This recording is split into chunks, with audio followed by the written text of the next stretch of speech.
Pressed into clay tablets nearly 4,000 years ago lies a story of rebellion, a strike among divine beings who refused to dig another canal.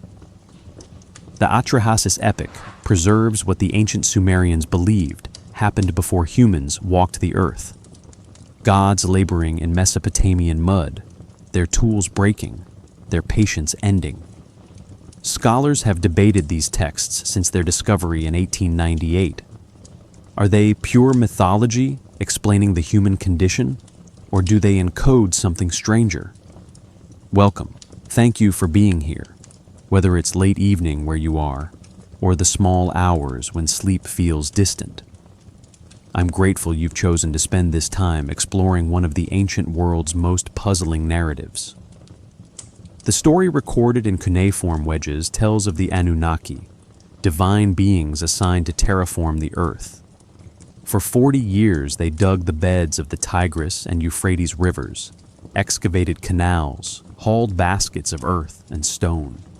Then they gathered at night with torches, surrounded the house of Enlil, their overseer, and declared their work finished.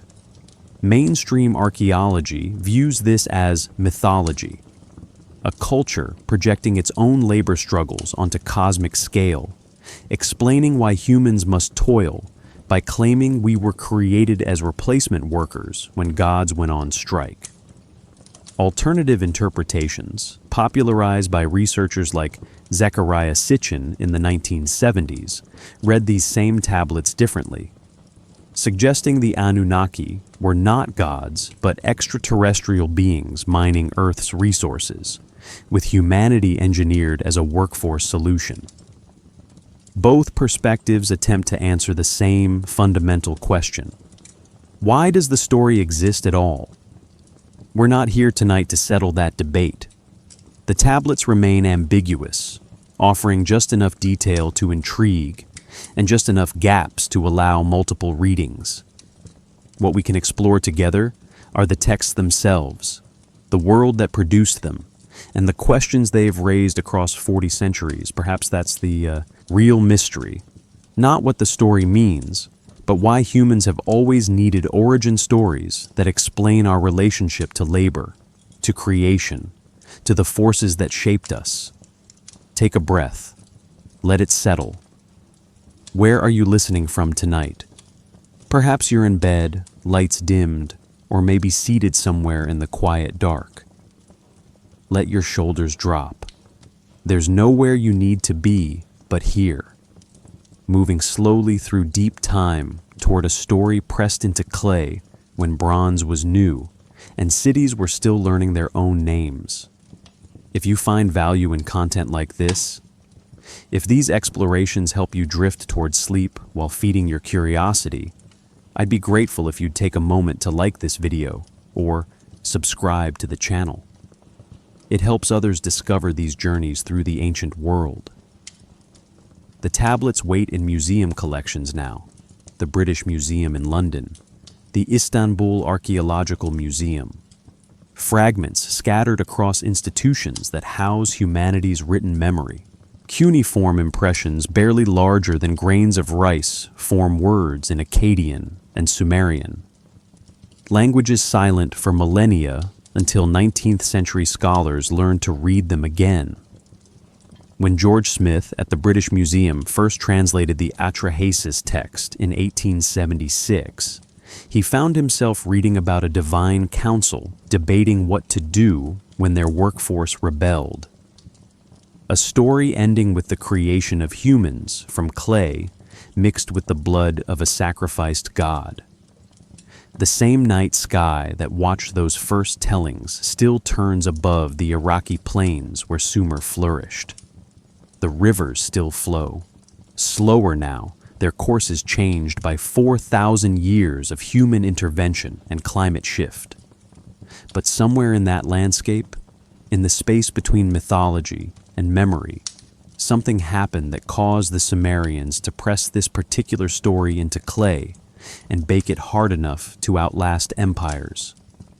We'll walk slowly through that story tonight, beginning not with gods or rebellions, but with the land itself, the delta forming grain by grain as glaciers retreated and the Persian Gulf crept inland, preparing the ground where civilization would take root.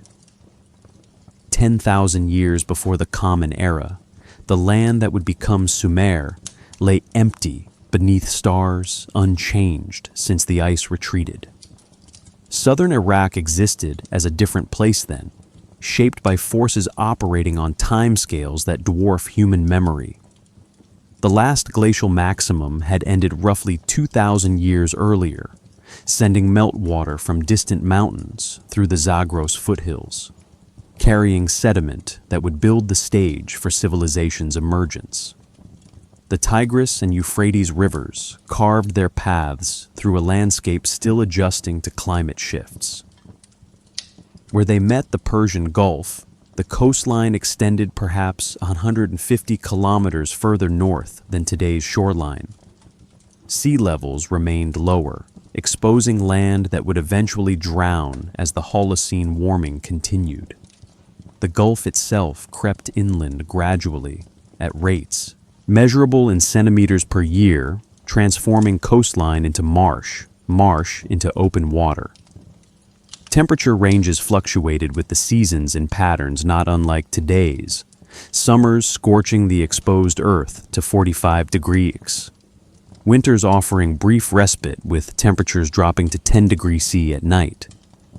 Rainfall averaged 180 millimeters annually, concentrated in winter months between November and March. This created the fundamental rhythm that would shape everything to come. Wet season abundance, followed by summer aridity, forcing any inhabitants to adapt or migrate with the changing water. Geological processes moved with patience beyond human conception. The twin rivers descended from highlands where tectonic forces had thrust the Zagros and Taurus mountains skyward millions of years before. Each spring, snowmelt surged through those mountain canyons, carrying dissolved minerals and rock fragments worn from limestone, basalt, and ancient metamorphic stone. When floodwaters spilled across the flat southern plains, velocity dropped and sediment settled, layer upon layer, building the delta at rates estimated at 3 to 5 meters per millennium. The stars wheeled overhead in configurations our ancestors would eventually map and name. Orion rose in winter, its belt stars marking celestial south. The Pleiades cluster appeared in autumn, 7 sisters the Sumerians would call the 7 judges. Sirius blazed brightest in the pre-dawn summer sky, its heliacal horizon eventually marking the new year. But in 10,000 BCE, no human eyes watched from this particular stretch of floodplain to give those patterns meaning. Vegetation clung to moisture sources with specialized adaptation. Date palms, Phoenix dactylifera, established themselves where groundwater remained accessible, their taproots reaching 6 meters deep. Reed beds of Phragmites australis colonized the marshiest zones, creating dense stands that sheltered waterfowl and fish. Tamarisk trees tolerated saline soils where evaporation concentrated salts. Across the drier plains, grasses grew briefly green after winter rains, then withered to gold under summer heat, waiting for the cycle to begin again. Wildlife moved through this landscape, following ancient patterns. Wild cattle, the aurochs that humans would eventually domesticate, grazed the winter grasslands. Gazelles migrated seasonally. Lions hunted from ambush positions near water sources. Birds followed the great flyways between Africa and Eurasia, pausing in Mesopotamian marshes during spring and autumn migrations. The ecosystem functioned according to relationships established over thousands of years: predator and prey, plant and pollinator, flood and drought. Perhaps the land held a quality we might call potential, though that risks projecting human categories onto geology. The delta possessed certain characteristics: water availability despite low rainfall, soil fertility from continuous sediment deposition, relatively flat terrain, requiring less energy to traverse, access to both river transport and eventual maritime trade routes. These factors existed as simple physical facts, neither good nor bad, just conditions that would prove advantageous when humans arrived with agricultural knowledge and organizational capacity. Long before any settlement, the land performed its patient work. Rivers shifted their channels as sediment accumulated in old beds, forcing water to find new paths. Floods reworked the surface annually, destroying one year's plant growth and depositing nutrients for the next. Salt accumulated in poorly drained areas where evaporation exceeded precipitation, creating alkaline patches hostile to most vegetation. The delta grew imperceptibly southward, extending into the Gulf at that same slow rate, building new land from mountain erosion. At night, darkness absolute. No fires burned. No lights betrayed human presence.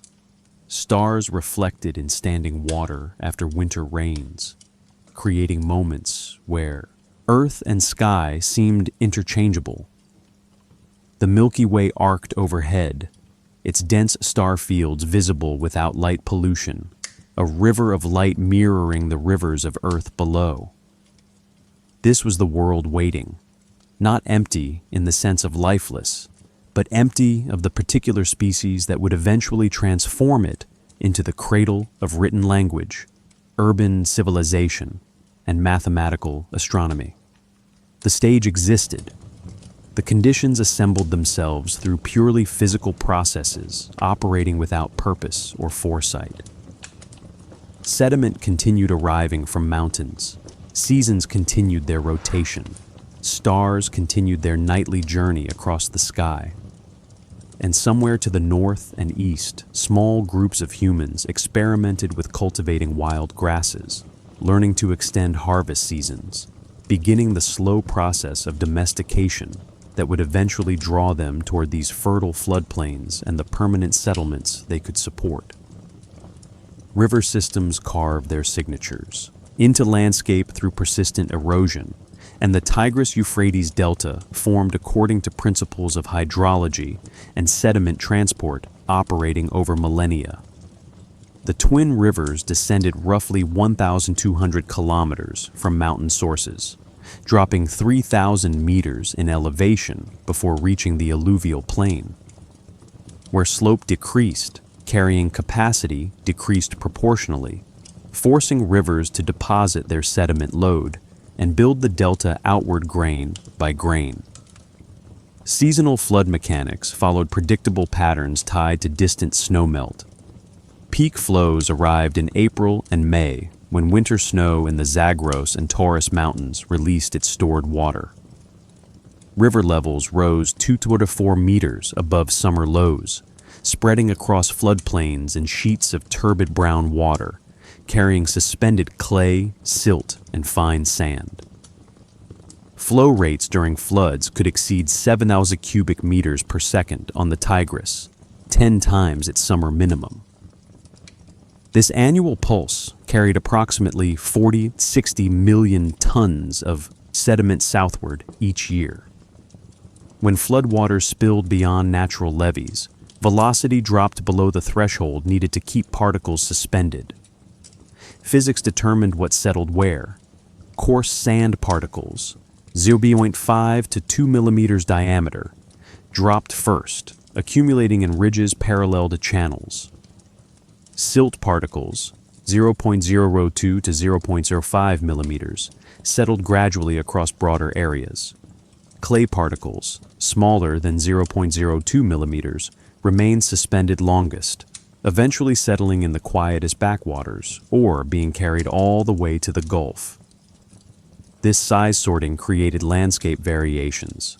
Well-drained sandy ridges suitable for settlement, intermediate silty soils ideal for agriculture, low-lying clay basins that remained waterlogged. Alluvial deposits built land at rates reconstructed, through sediment core analysis and archaeological stratigraphy. Studies of delta formation suggest the southern plains accumulated 3-5 meters of new material per 1,000 years. Some areas built faster where rivers frequently shifted course and redeposited sediment.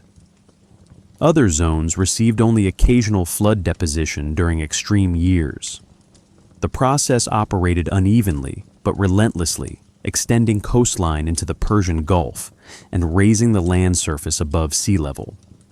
Reed beds colonized the marshiest zones with remarkable tenacity. Phragmites australis, the common reed, grows in dense stands reaching 3 to 6 meters tall, its roots forming thick mats that stabilize sediment and create habitat for countless other species. Reeds tolerate both freshwater and brackish conditions, thriving where salinity fluctuates with tides and floods. Beneath their canopy, water temperatures moderated, fish spawned, birds nested.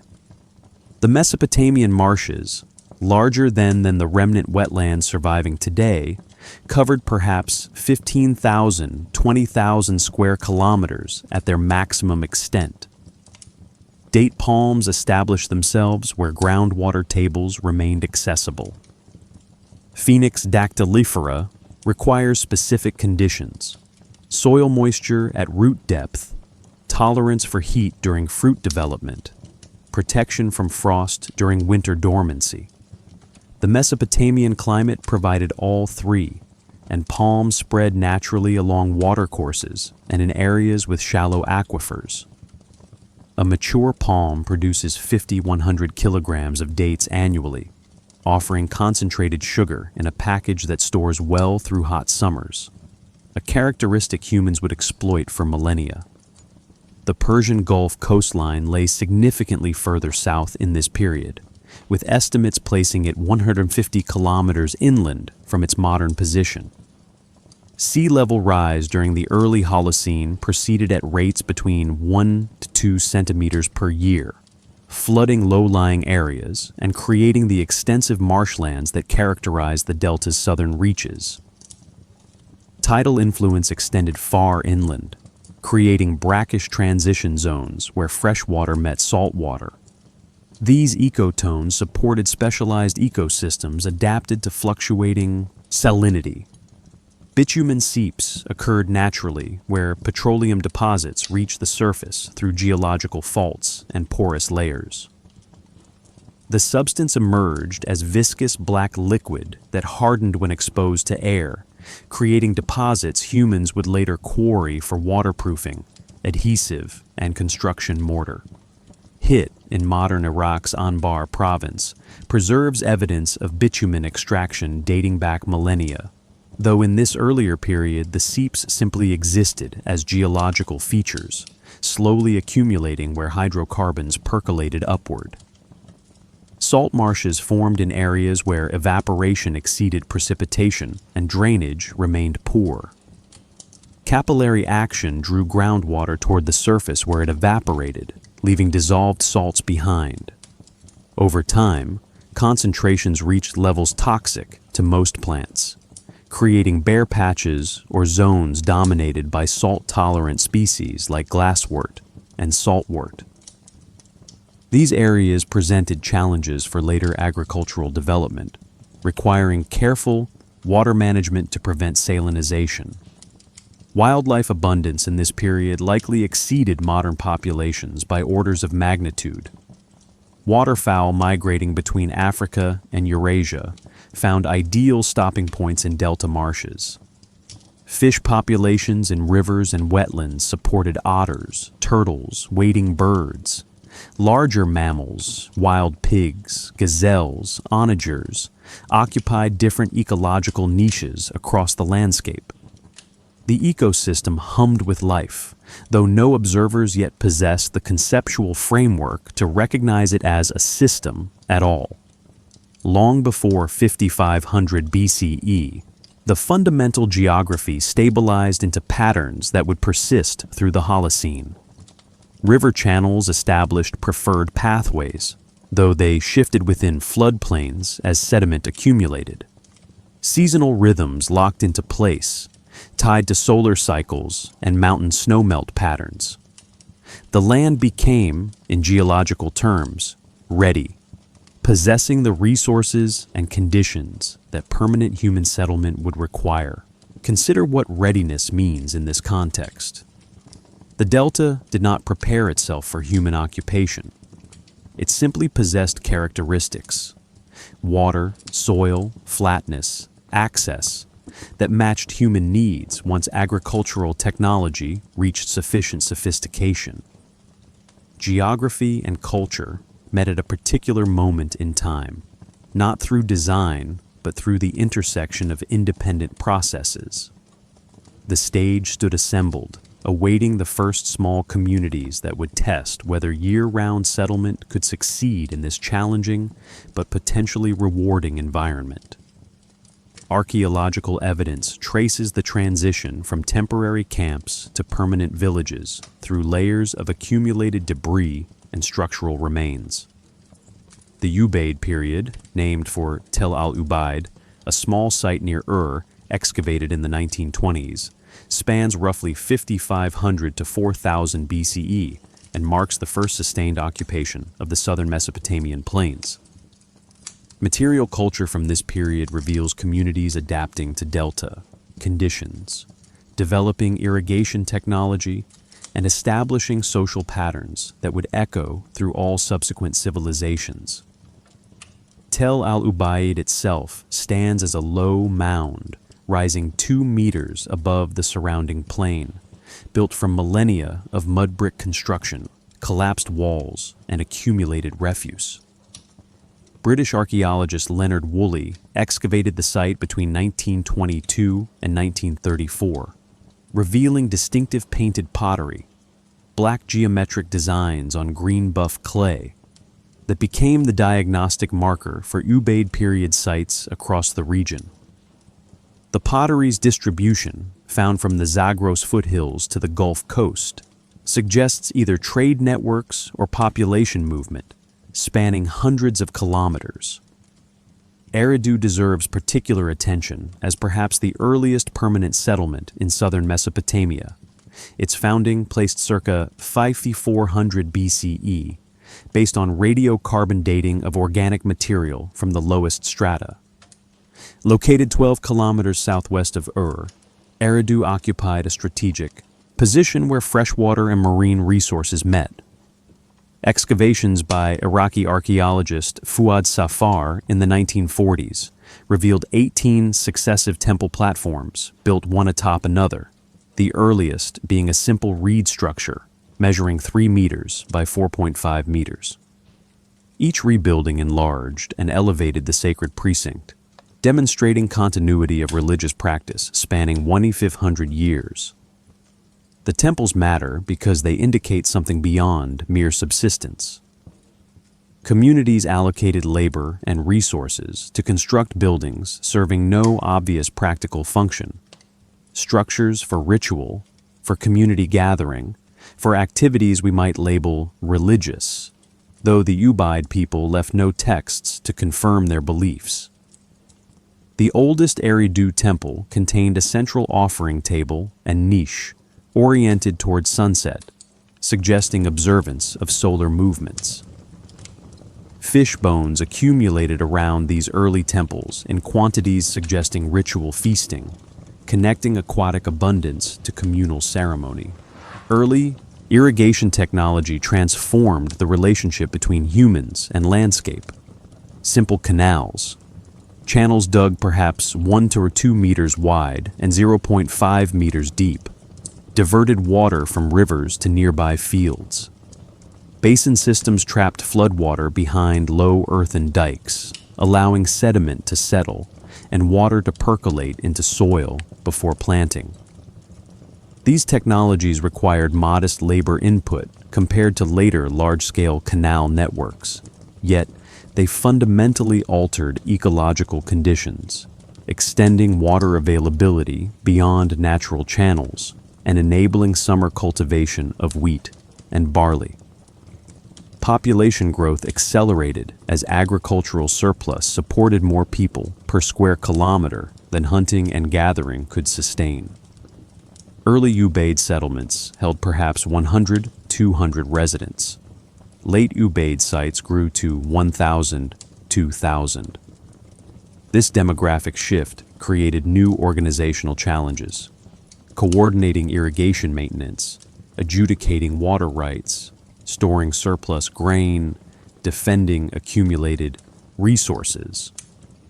Solutions to these challenges required decision-making hierarchies that likely formed the earliest social stratification. Surplus storage appears in the archaeological record as standardized ceramic vessels, large jars holding 50-80 liters, and purpose-built storage rooms within residential structures. Tel Abada, a northern Ubaid site excavated in the 1970s, revealed one house with a storage room containing 25 large jars, suggesting centralized collection beyond household needs. Whether this represents elite appropriation, communal pooling, or temple offerings remains debated, but the pattern indicates increasing economic complexity. Clay tokens provide the earliest evidence of accounting systems, predating writing by 2,000 years. These small geometric objects, spheres, cones, discs, cylinders, appear in Ubaid period contexts and proliferate during the subsequent Uruk period. Archaeologist Denise Schmant-Besserat argued that tokens represented quantities of specific commodities: cones for grain measures, spheres for animal counts, discs for various products. Sealed clay envelopes containing tokens served as contracts or receipts, with impressions on the envelope indicating contents. This system evolved gradually toward pictographic writing as mark-making replaced three-dimensional tokens. Social organization emerged from practical necessities rather than philosophical abstractions. When irrigation canals serve multiple fields, someone must coordinate maintenance schedules and water allocation. When surplus accumulates, someone must manage distribution. When population density increases, someone must mediate disputes. These functional requirements created pressures toward hierarchy, toward individuals or councils possessing authority to make binding decisions. Whether early communities chose leaders through consensus, inheritance, religious charisma, or force remains unknowable from material evidence alone, but the pattern of increasing organizational complexity emerges clearly from settlement patterns and architectural elaboration. Perhaps the seeds of later god stories already germinated in Ubaid period thinking. Communities rebuilding temples generation after generation suggest belief in powers requiring propitiation or honor. The effort invested in sacred architecture implies conceptual frameworks distinguishing sacred from profane, divine from human. Religious specialists, individuals whose labor society supported despite them producing no food, likely emerged during this period, developing ritual knowledge and mythological narratives explaining the world's workings. The transition from mobile to sedentary life locked communities into specific locales, making them dependent on local water sources and vulnerable to localized disasters. A hunter-gatherer band facing drought could migrate. A farming village faced starvation or abandonment of accumulated investments. This vulnerability created need for risk management strategies, surplus storage, exchange networks with distant communities, propitiation of environmental forces through ritual. Some scholars suggest organized religion emerged partly as psychological adaptation to agricultural uncertainty, providing sense of control through proper observance of seasonal rites. By 4000 BCE, settlement patterns laid the foundation for the urban revolution that would transform Mesopotamia over the following millennium. Communities grew larger, architecture more elaborate, social hierarchies more pronounced. The landscape itself bore increasing human imprint, canals extending further from rivers, fields replacing grasslands, villages rising as artificial hills from accumulated debris. The stage no longer stood empty, and the actors gathered for performances that would be pressed into clay and preserved against the erosion of ages. Clay tablets bearing the Atrahasis epic emerged from Iraqi soil in 1898 during excavations at Sippar and Al-Rinchawadi Iqsabo, ancient Babylonian city located 30 kilometers southwest of modern Baghdad. The site, known to local Arabs as Abu Haba, had yielded antiquities for decades before systematic archaeological work began. German and Ottoman teams working under Hormuzd Rassam's direction uncovered temple archives containing thousands of tablets stored in rooms that had collapsed during Sippar's abandonment, circa 1600 BCE. The physical characteristics of these tablets reveal deliberate preservation efforts. Measuring approximately 15 centimeters by 10 centimeters, each tablet fits comfortably in one hand, a standardized size suggesting scribal training conventions. Thickness varies from 2 to 3 centimeters depending on text length. The clay itself came from local alluvial deposits, processed to remove organic matter and stones, then kneaded to consistent plasticity. Scribes pressed wedge-shaped stylus tips, made from cut reeds, into damp clay at precise angles, creating the characteristic cuneiform impressions that define Mesopotamian writing. Baking transformed fragile clay into durable ceramic. Tablets intended for permanent archiving were fired in kilns at temperatures reaching 800–900 degrees C, a process taking 8 to 12 hours. This heat drove out remaining moisture and initiated chemical changes that hardened the clay into terracotta resistant to water damage and mechanical stress. The Atrahasis tablets show evidence of intentional firing, explaining their survival through 300 to 1800 years of burial. Sun-dried tablets, used for temporary records, rarely survive more than centuries in Mesopotamia's fluctuating moisture conditions, crumbling when groundwater rises or salts crystallize within their matrix.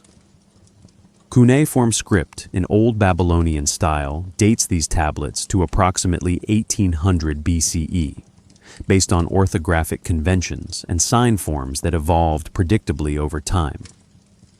Paleographers recognize Old Babylonian script through specific characteristics, simplified sign forms compared to earlier Sumerian cuneiform, consistent orientation with wedges pressed left to right and top to bottom, standardized spacing between signs. The Atrahasis tablets employ Akkadian language, a Semitic tongue related to Hebrew and Arabic, written in a script originally developed for Sumerian, an unrelated language with no known linguistic affiliates. Stratigraphic dating methods confirm the tablets' antiquity through their position in archaeological layers. Excavators documented tablets' depths below surface, correlating those depths with pottery styles, architectural phases, and organic materials suitable for radiocarbon analysis. The Sippar archive occupied rooms sealed by roof collapse and subsequently buried by wind-blown sediment accumulating at rates of 1 to 2 centimeters per century. Material above the tablets, uncontaminated by later intrusions, established a terminus antiquem, a latest possible date confirmed by overlying stratigraphy. Multiple fragments from different sites indicate the Atrahasis story circulated widely.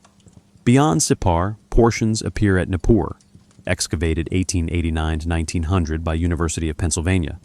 Babylon, worked by German teams 1899–1917, and Nineveh, explored by Austin Henry Laird 1847–1851. Tablet fragments from these sites match Sippar versions closely, suggesting scribes copied from standardized exemplars rather than creating independent variations. Small differences in wording and episode arrangement hint at regional preferences or different manuscript traditions, similar to how biblical texts show minor variations across ancient copies. The condition of recovered tablets reveals intentional archiving practices. Temple and palace libraries stored tablets on wooden shelves, sometimes labeled with brief summaries of contents visible without removing tablets from their positions. When buildings burned, either through accident or conquest, the fires often baked previously sun-dried tablets, inadvertently preserving records that might otherwise have perished. The Atrahasis tablets show no fire damage, confirming they were already hardened when placed in archives. This deliberate preservation suggests the text held cultural importance, justifying the extra labor and fuel costs of firing. Recopying traditions maintain textual continuity across centuries. Scribes didn't simply duplicate tablets verbatim, but engaged with source material, occasionally adding colophons noting their names, dates, and source texts. One Sipar tablet ends with the notation, written and collated according to its original Palace of Amisaduqa, king of Babylon, dating it to the 17th century BCE.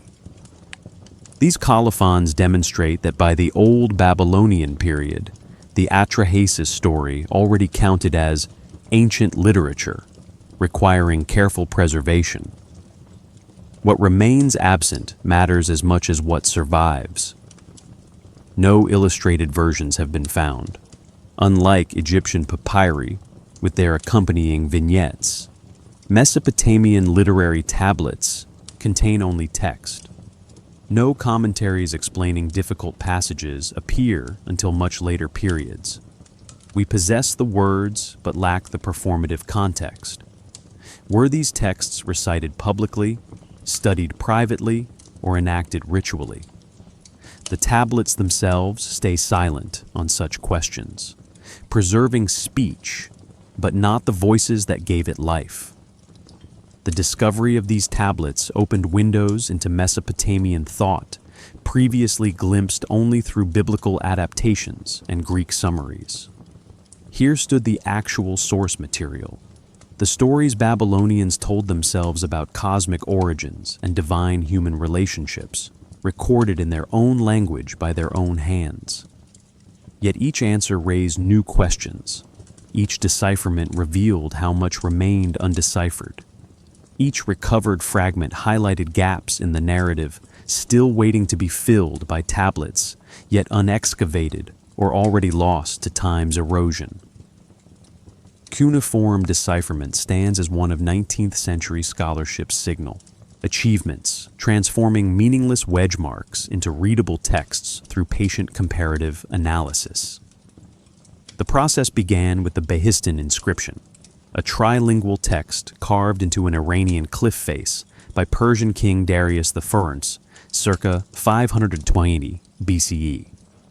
British officer Henry Rawlinson risked his life copying the inscription between 1835 and 1847. Dangling from ropes on cliff faces 60 meters above ground. The inscription's three versions, Old Persian, Elamite, and Babylonian, provided a Rosetta Stone for cuneiform, with Old Persian serving as the key to unlock the other scripts. Irish scholar Edward Hincks made crucial breakthroughs in the 1840s and 1850s, recognizing that cuneiform signs functioned as phonetic syllables rather than purely logographic symbols. Hincks identified that single signs could carry multiple readings depending on context, a complexity called polyvalency. The sign An, for instance, might represent the god Anu, the word for heaven, or simply the syllable sound, An, in a longer word. This multiplicity confused early decipherers, but made sense once they recognized cuneiform evolved from earlier pictographic writing, with signs accumulating meanings over millennia. George Smith entered this scholarly landscape as an unlikely participant. Born in 1840 to working-class London parents, Smith received minimal formal education and trained as a banknote engraver. He spent lunch breaks at the British Museum studying newly acquired Assyrian antiquities from Layard's Nineveh excavations. Museum staff noticed his aptitude and hired him as a repairer of broken tablets, essentially a highly skilled puzzle solver, matching fragments by breaks, clay composition, and content. Smith taught himself Akkadian through available grammars and dictionaries, developing expertise that rivaled university-trained scholars. Smith's translation work on the Atrahasis tablets began in 1876, when he identified fragments containing creation mythology. The British Museum's Assyrian collection included tablets acquired from multiple excavations, their fragments often mixed together without documentation of origin or association. Smith's breakthrough came from recognizing repeated phrases across seemingly unrelated fragments, evidence they belong to the same composition. Scholars debate whether Smith initially realized he was reading an Anunnaki rebellion narrative, or whether that understanding emerged gradually as more fragments aligned. Competing translations of key terminology continue generating debate today. The word Anunnaki appears in Sumerian as Anunnaki, literally princely offspring, or those of royal seed, suggesting divine nobility rather than functional role. In Akkadian texts, it becomes Anunnaku, maintaining similar meaning.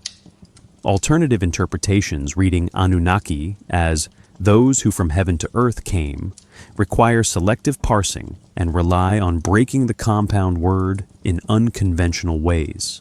Mainstream Assyriology accepts princely offspring based on etymological analysis and contextual usage across thousands of texts spanning centuries. The term Igigi presents similar interpretive challenges. Sumerian origins remain obscure, though Akkadian usage clearly positions Igigi as divine laborers, distinct from the Anunnaki elite. Some texts describe Igigi as sky gods watching over Earth, while others emphasize their servile status. The Atrahasis epic explicitly contrasts the groups. Anunnaki command, while Igigi toil. Whether this distinction reflects actual Sumerian theological beliefs or represents later Babylonian systematization of originally disparate divine figures remains contested. The texts allow both readings depending on which passages receive emphasis. Text structure analysis reveals the Atrahasis epic originally contained approximately 1,245 lines organized across 3 tablets. The first tablet describes divine labor and rebellion. The second narrates humanity's creation, and the third recounts population growth, divine displeasure, and the flood sent to reduce human numbers. This 3-part structure mirrors other Mesopotamian compositions like the Gilgamesh epic, suggesting conventional narrative organization.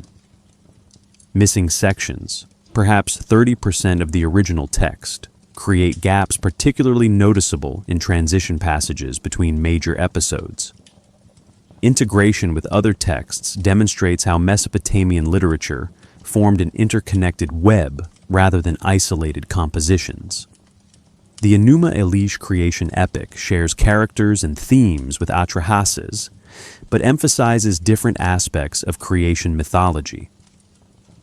Gilgamesh Tablet Inthinths contains a flood narrative closely paralleling Atrahasis' 3rd tablet, suggesting either borrowing between texts or both drawing from common source material. These parallels allow scholars to reconstruct missing Atrahasis sections by reference to better preserved related texts, though such reconstructions remain tentative. Academic debates between W. G. Lambert and E. A. Spicer in the 1960s-70s exemplify ongoing interpretive disagreements. Lambert emphasized Atrahasis as theological speculation, exploring divine human relationships and cosmic order. Spicer read the text as ideological myth, explaining human mortality and labor through narrative framework. Both scholars commanded deep knowledge of Akkadian language and Mesopotamian culture, yet reached different conclusions about authorial intent and meaning. Their debate illustrates how ancient texts resist singular interpretation, remaining open to multiple valid readings depending on methodological approach and theoretical framework. Questions persist despite 140 years of scholarship. Did the rebellion narrative originate in Sumerian oral tradition before its Babylonian transcription? Or did Babylonian scribes create it by synthesizing older motifs? Why does the text combine creation mythology with flood narrative? Are these originally separate traditions, joined by later editors? What ritual or social context generated demand for copies? Temple liturgy, scribal education, private devotion. The tablets preserve words, but not the living context that made those words meaningful to their original audiences. The decipherment process transformed inaccessible antiquities into readable texts, yet reading alone cannot fully bridge the gulf separating modern interpretation from ancient meaning.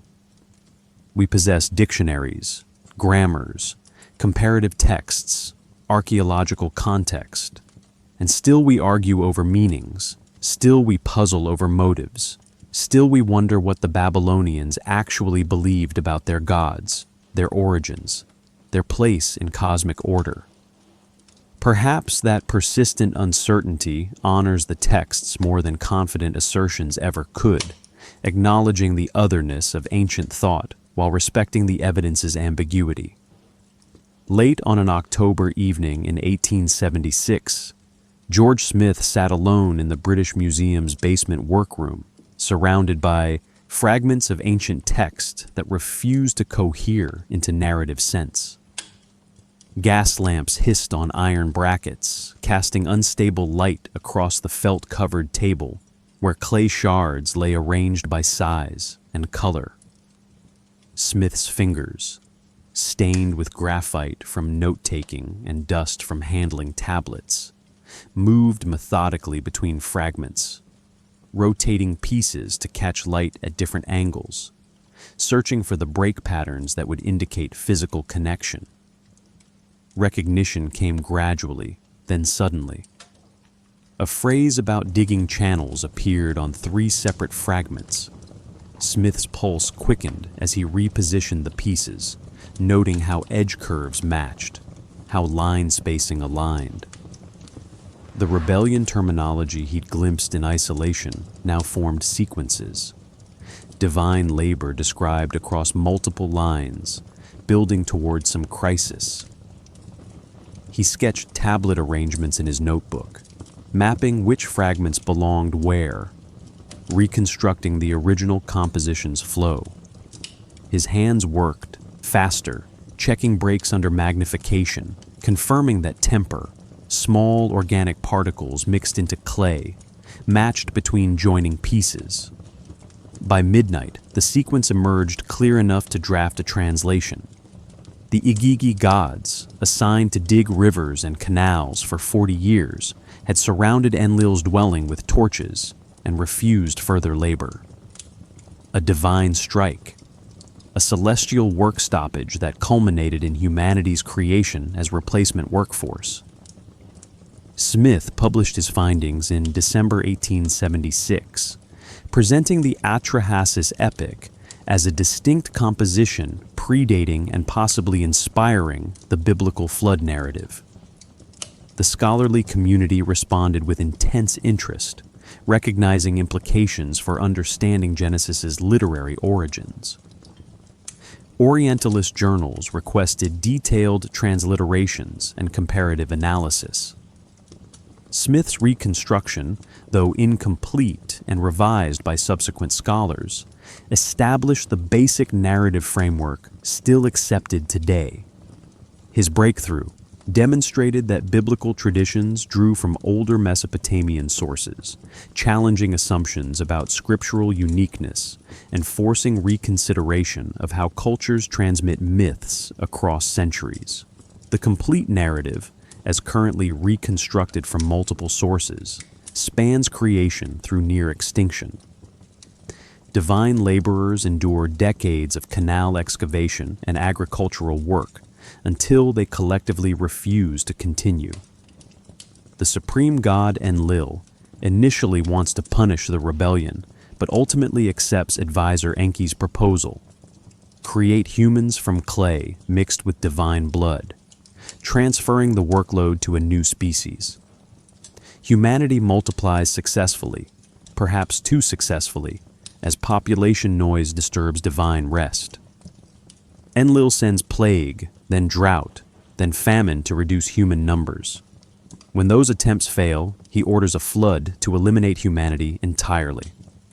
Enki, showing consistent compassion, warns one man, Atrahasis, to build a boat, preserving human and animal life through the deluge. Post-flood, gods and humans reach accommodation. Humans will serve divine needs, but gods will limit population through natural mortality rather than catastrophic intervention. Archaeological context confirms this narrative circulated widely. 12 fragmentary sources now known include not just the major tablets from Sippar, Nippur, and Nineveh, but smaller pieces recovered from Ur, Babylon, and Syrian sites like Imar and Ugarit. This geographic distribution spanning 600 kilometers suggests the story held cultural importance beyond local tradition. Scribal schools evidently used Atrahasis as a standard text for advanced training, explaining why copies appear in multiple archives. Narrative completeness currently stands at approximately 70% of the original composition recovered. Tablet I survives largely intact, preserving the rebellion sequence in satisfying detail. Tablet II contains significant gaps, particularly in the creation mechanics. Exactly how clay and blood combine to produce consciousness remains frustratingly unclear from available text. Tablet III suffers worst, with the flood narrative known primarily through parallel versions in other texts. Scholars use Gilgamesh Tablet Ifin to fill gaps, though this substitution assumes narrative consistency across different compositions. Missing sections haunt interpretation. The text never explains why divine labor proved so burdensome.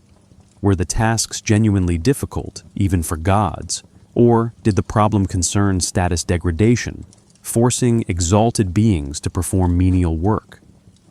The creation of humanity happens quickly in preserved portions, leaving questions about prototypes, failures, refinements that might have been described in missing passages. Post-flood negotiations establishing the human-divine covenant occupy space now lost, recoverable only through inference from later ritual texts describing proper human service to gods. Variant tellings between sites reveal textual fluidity. The Sippar version emphasizes Atrahasis as individual hero, while Nippur fragments suggest collective human survival. Nineveh copies show linguistic updates, converting older Babylonian grammar into Neo-Assyrian dialect, suggesting scribes didn't simply copy mechanically, but adapted text for contemporary audiences. These variations complicate attempts to reconstruct a single, authentic version. Perhaps no such thing ever existed, only related traditions sharing core narrative but differing in details. The assembly of this story from fragmentary evidence mirrors the narrative's own theme of creation from scattered materials. Just as Enki molded humans from clay and divine essence, modern scholars shape understanding from broken tablets and incomplete sequences. Both processes involve gaps, interpretive choices, elements that remain mysterious despite best efforts. The parallel feels almost too neat, yet it emerges naturally from confronting the evidence's limitations. What Smith discovered in 1876 open pathways scholars still explore, questions still debated in journals and conferences. Each new tablet fragment potentially revises understanding, adds nuance to translation, confirms or challenges previous reconstructions. The story remains alive precisely because it remains incomplete, demanding ongoing engagement rather than settling into fixed interpretation. Somewhere in a rocky soil, additional fragments might wait, preserving passages that would clarify ambiguous sections or introduce entirely new episodes. Until then, we work with what survives, building the most coherent narrative possible from materials that time and chance preserved against the patient destruction of deep time. The Atrahasis epic stands assembled enough to grasp its structure and message, yet fragmented enough to resist closure, which might be the proper state for a story about creation, rebellion, and the mysterious relationship between mortal and divine. Sumerian. Cosmology at its mature development, roughly 2500 to 2000 BCE, organized the divine realm into structured tiers mirroring the bureaucratic hierarchies governing earthly city-states. At the apex stood Anu, god of heaven, whose name in Sumerian literally meant sky. Anu resided in the highest celestial sphere, remote from daily human affairs, functioning as ultimate authority rarely invoked except in matters of cosmic significance. Below him, Enlil commanded the atmosphere and Earth's surface, serving as active administrator of divine and mortal realms. His temple at Nippur, the Ikur, mountain house, functioned as the religious center of Sumer, where divine councils convened to determine policy affecting both gods and humans. Enki held dominion over the Apsu, the subterranean freshwater ocean Sumerians believed underlay the earth and fed springs, rivers, and wells. His cult center at Eridu, the oldest recognized city in Sumer, positioned him as god of wisdom, magic, and crafts. Texts consistently portray Enki as humanity's advocate, the divine figure most likely to intervene on behalf of mortal populations when other gods planned destruction. This pattern appears in the Atrahasis epic, the Eridu Genesis, and flood narratives across multiple compositions. The Anunnaki, their name meaning princely offspring in Sumerian, comprise the divine assembly's full membership. Sources vary on exact numbers, with some texts specifying 50 great gods making major decisions, while others reference 600 Anunnaki, including both senior deities and lesser divine bureaucrats. Think of them as celestial aristocracy, each assigned portfolios ranging from natural phenomena to abstract concepts. Utu governed the sun and justice, Nana the moon and time measurement, Inanna war and love, Nergal disease and the underworld. Their domains overlapped and sometimes conflicted, requiring the divine council to arbitrate disputes through procedures that Sumerian texts describe in remarkable bureaucratic detail. The Igigi occupied the hierarchy's lower tier, defined primarily through their labor obligations. Atrahasis specifically numbers them at 300, assigning them the physical work of earth-moving, canal construction, and agricultural development. Some scholars interpret Igigi as sky gods based on linguistic analysis, while functional descriptions in narrative contexts emphasize their servile status. The distinction between Anunnaki and Igigi appears most clearly in labor assignments. Anunnaki command, Igigi execute.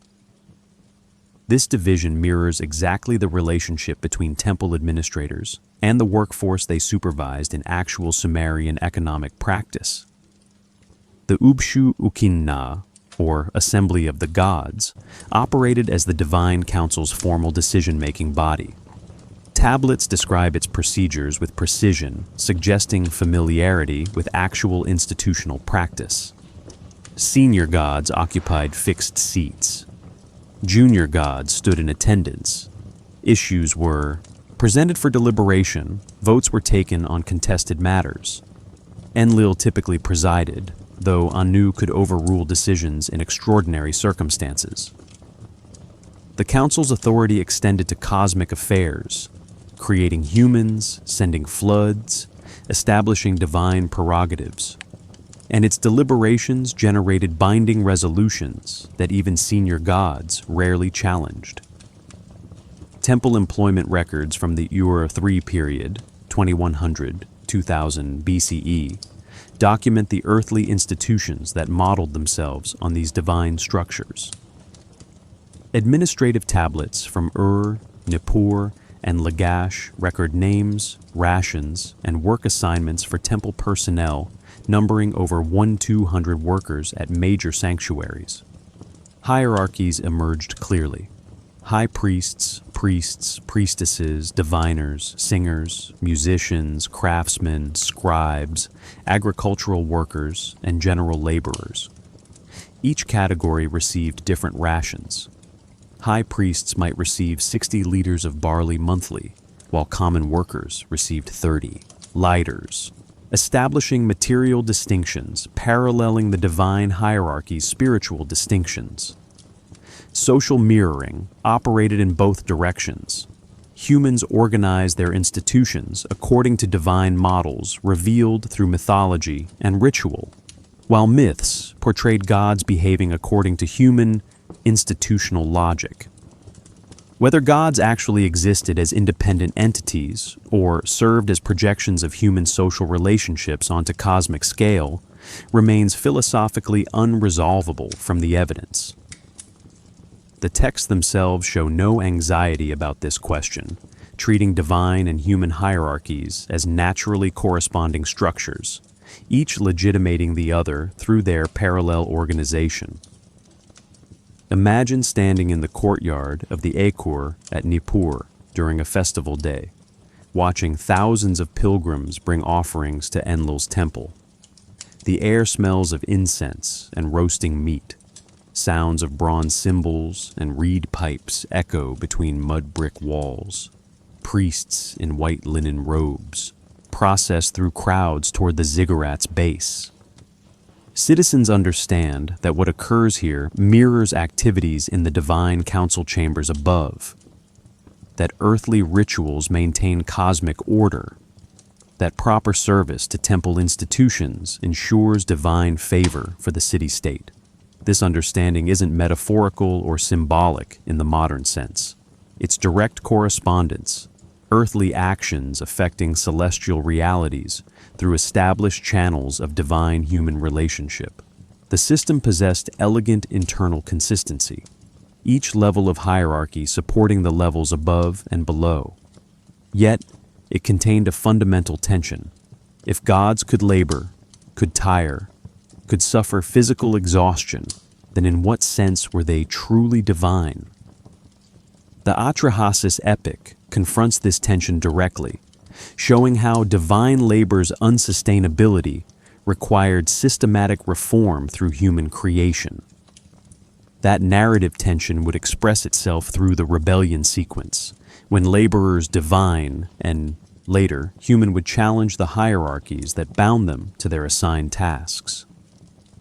The Atrahasis tablets describe divine labor with specificity, suggesting scribes drew from direct observation of actual earth-moving projects. The Igigi received assignments to excavate the Tigris and Euphrates riverbeds, deepening channels to improve navigation and irrigation capacity.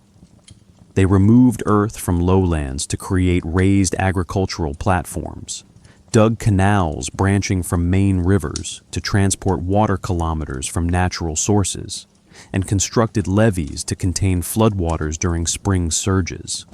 The text doesn't explain why gods needed to perform physical labor, whether divine work operated through supernatural means or required the same muscle and sweat humans later supplied. But it describes the work in terms recognizable from human experience. 40 years marks the labor's duration in the text, a number carrying symbolic weight throughout Mesopotamian literature. Sumerian. Scribes calculated a generation as 40 years, making this duration represent an entire working lifetime. The flood survivor waits 40 days for waters to recede. The Israelites wander 40 years in wilderness. Rulers commonly receive 40-year reigns in king lists, even when historical evidence suggests different durations.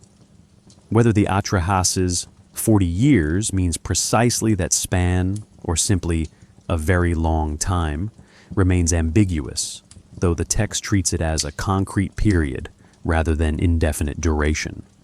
Scale descriptions emphasize the project's magnitude through measurements that strain credibility while remaining within ancient measurement systems. Canals extended 10 leagues in length, which translates to approximately 55-60 kilometers, using the Mesopotamian League of 5.46 kilometers. Consider what that means. Excavating a channel 2 meters wide and 1 meter deep for 60 kilometers requires removing 120,000 cubic meters of earth. If divine workers matched human productivity of 2 to 3 cubic meters daily per worker, documented rates from later construction projects, such a canal would require 40,000 60,000 worker days. For 300 igigi, that equals 130 200 days of continuous work. Multiply that by the numerous canals, river deepenings, and platform constructions described, and 40 years suddenly seems less like exaggeration than reasonable estimate. Tools mentioned in the text reflect Bronze Age technology. Bronze picks weighing 3 to 5 kilograms served as primary excavation implements, their curved blades designed to break compacted soil and pry stones. Archaeological examples survive from Old Babylonian period contexts, showing wear patterns consistent with earth moving rather than agricultural use. Reed baskets carried excavated material, their woven construction allowing air circulation that reduced weight while maintaining structural integrity. Larger baskets could hold 20 to 30 liters of earth, weighing 30 to 40 kilograms when filled, at the upper limit of what workers could carry repeatedly without injury. Daily routines followed patterns dictated by climate and physiology. Imagine work beginning at dawn when temperatures remained bearable. Teams assembling at excavation sites as first light touched the eastern horizon. 4 hours of intensive digging before heat became dangerous, then rest during midday when temperatures might reach 45 degrees Celsius. Evening resumption for another 3 hours as shadows lengthened and air cooled. This schedule matched actual practice recorded in administrative texts, tracking labor rations and output expectations from royal building projects of the Ur III period. Work organization required hierarchical management. The text describes overseers supervising teams, suggesting division into manageable units of 10 to 20 workers. Quotas established daily expectations. Each team must excavate a specified length of canal, must remove a certain volume of earth, must maintain pace toward project completion deadlines. Such organizational structures appear throughout Mesopotamian administrative documents, indicating societies possessed sophisticated understanding of labor management, resource allocation, and productivity calculation. Physical toll receives explicit mention. The text records backs breaking, hands blistering, exhaustion accumulating beyond recovery. These aren't poetic flourishes, but specific complaints that any person performing heavy manual labor recognizes immediately. Bronze picks create calluses on palms where handles rub skin, then tear those calluses open during prolonged work. Lifting and carrying baskets strains lower back muscles, creating chronic pain that persists through rest periods. Digging in compacted soil requires body weight driven through tool handles, forcing shoulders, elbows, and wrists beyond comfortable range of motion, hour after hour. The text's attention to suffering deserves philosophical consideration. Why include these details in mythology meant to explain cosmic origins? One interpretation suggests the narrative validates human labor conditions by showing even gods found such work unbearable. If divine beings couldn't sustain canal construction indefinitely, how could mortals be expected to embrace such labor without complaint? The story offers both explanation and limited validation. Your work is genuinely difficult, so difficult that immortal beings rebelled against it. Picture the scene described in the tablets. 300 divine laborers spread across 60 kilometers of construction site, teams excavating different canal sections simultaneously, overseers moving between groups inspecting progress, the landscape gradually transforming from flat plain to engineered waterway through accumulated daily increments. Each day looked like the previous day, each week like the previous week, months and years blurring into monotonous repetition until duration itself became oppression. 40 years of such existence would test any being's endurance, whether divine or mortal. The tablets indicate that precisely such testing occurred, that endurance found its limit, that the system of divine labor contained inherent unsustainability requiring crisis and transformation. That crisis would arrive at night, carried on torches, expressed through collective refusal, a rebellion whose pattern humans would repeat throughout subsequent history whenever labor's burden exceeded workers' willingness to bear it. Night assembly. The Igigi gathered after sunset, each carrying torches made from bundled reeds dipped in bitumen, their flames casting unstable light across faces showing exhaustion and determination in equal measure. They converged on Nippur, the sacred city where Enlil's temple complex, the Ikur, dominated the urban landscape.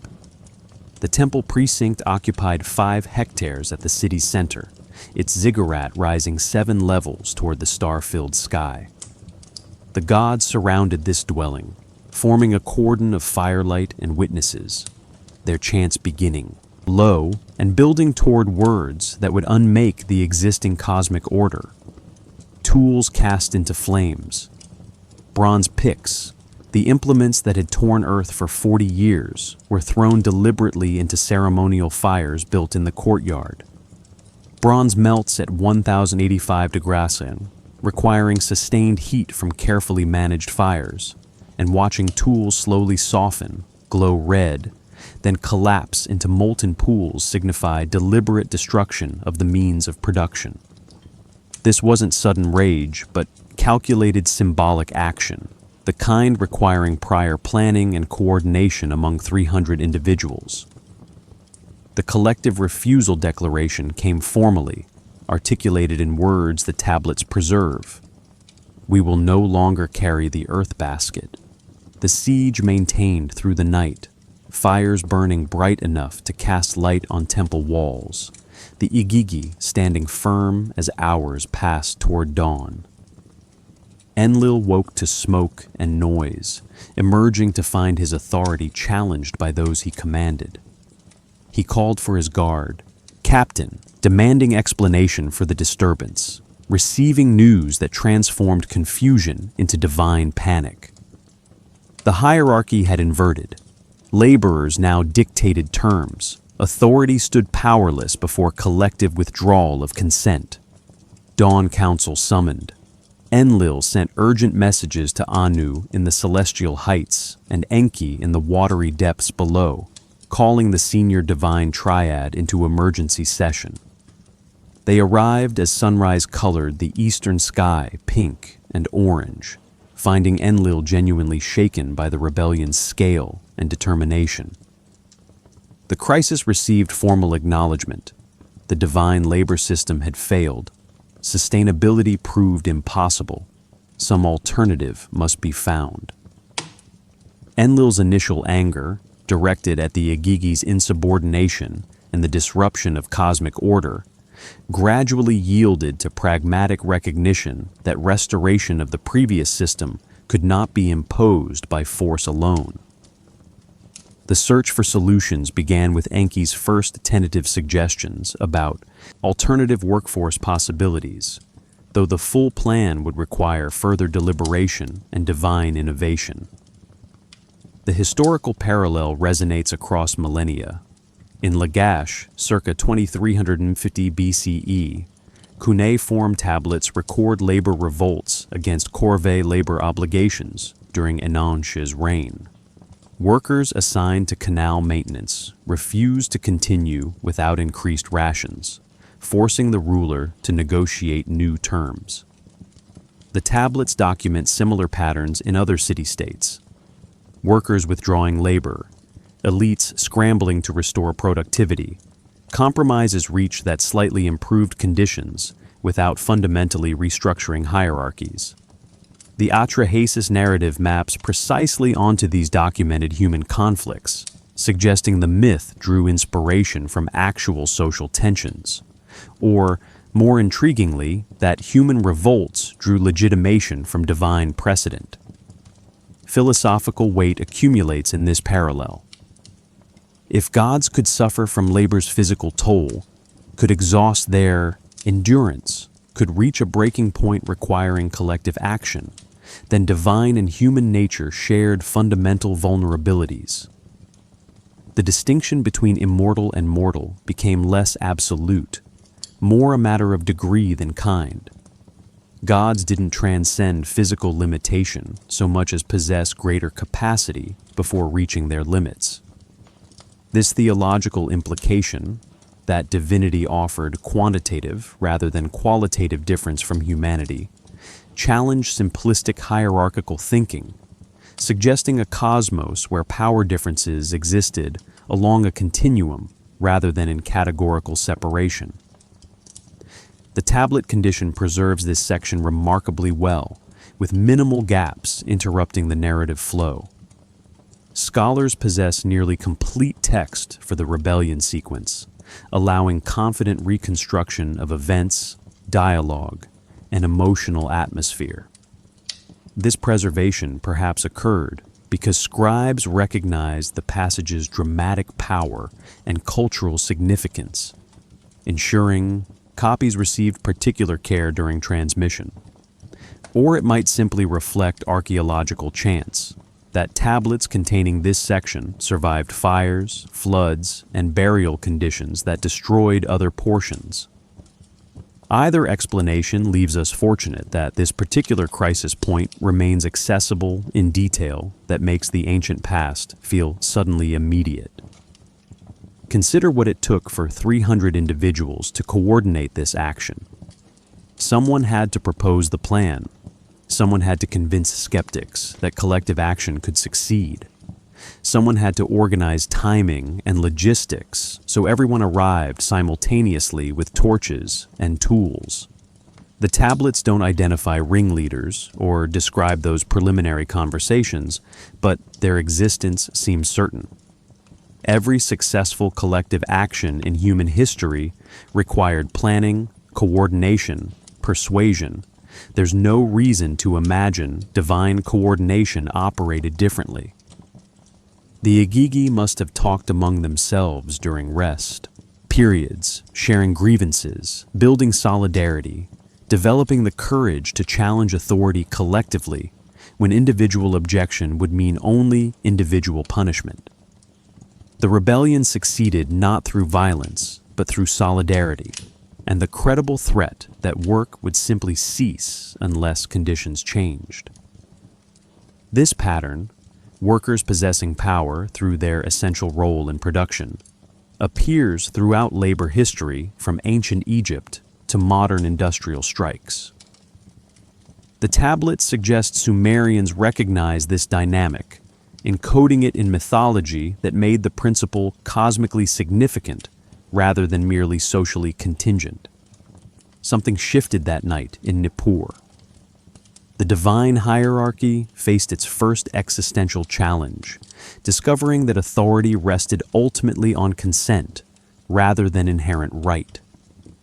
The solution reached in subsequent deliberations would reshape the cosmos, creating humanity as the third category between divine command and divine labor, a creation that solved the immediate crisis while establishing patterns of servitude, suffering, and occasional rebellion that would characterize human existence from that first forming of clay to the present moment.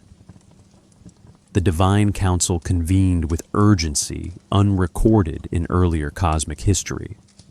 40 lines of preserved text document their debate, offering rare insight into divine decision-making processes that mythologies typically compress into simple declarations. Anu spoke first as highest authority, acknowledging the crisis's severity and demanding solutions rather than recriminations.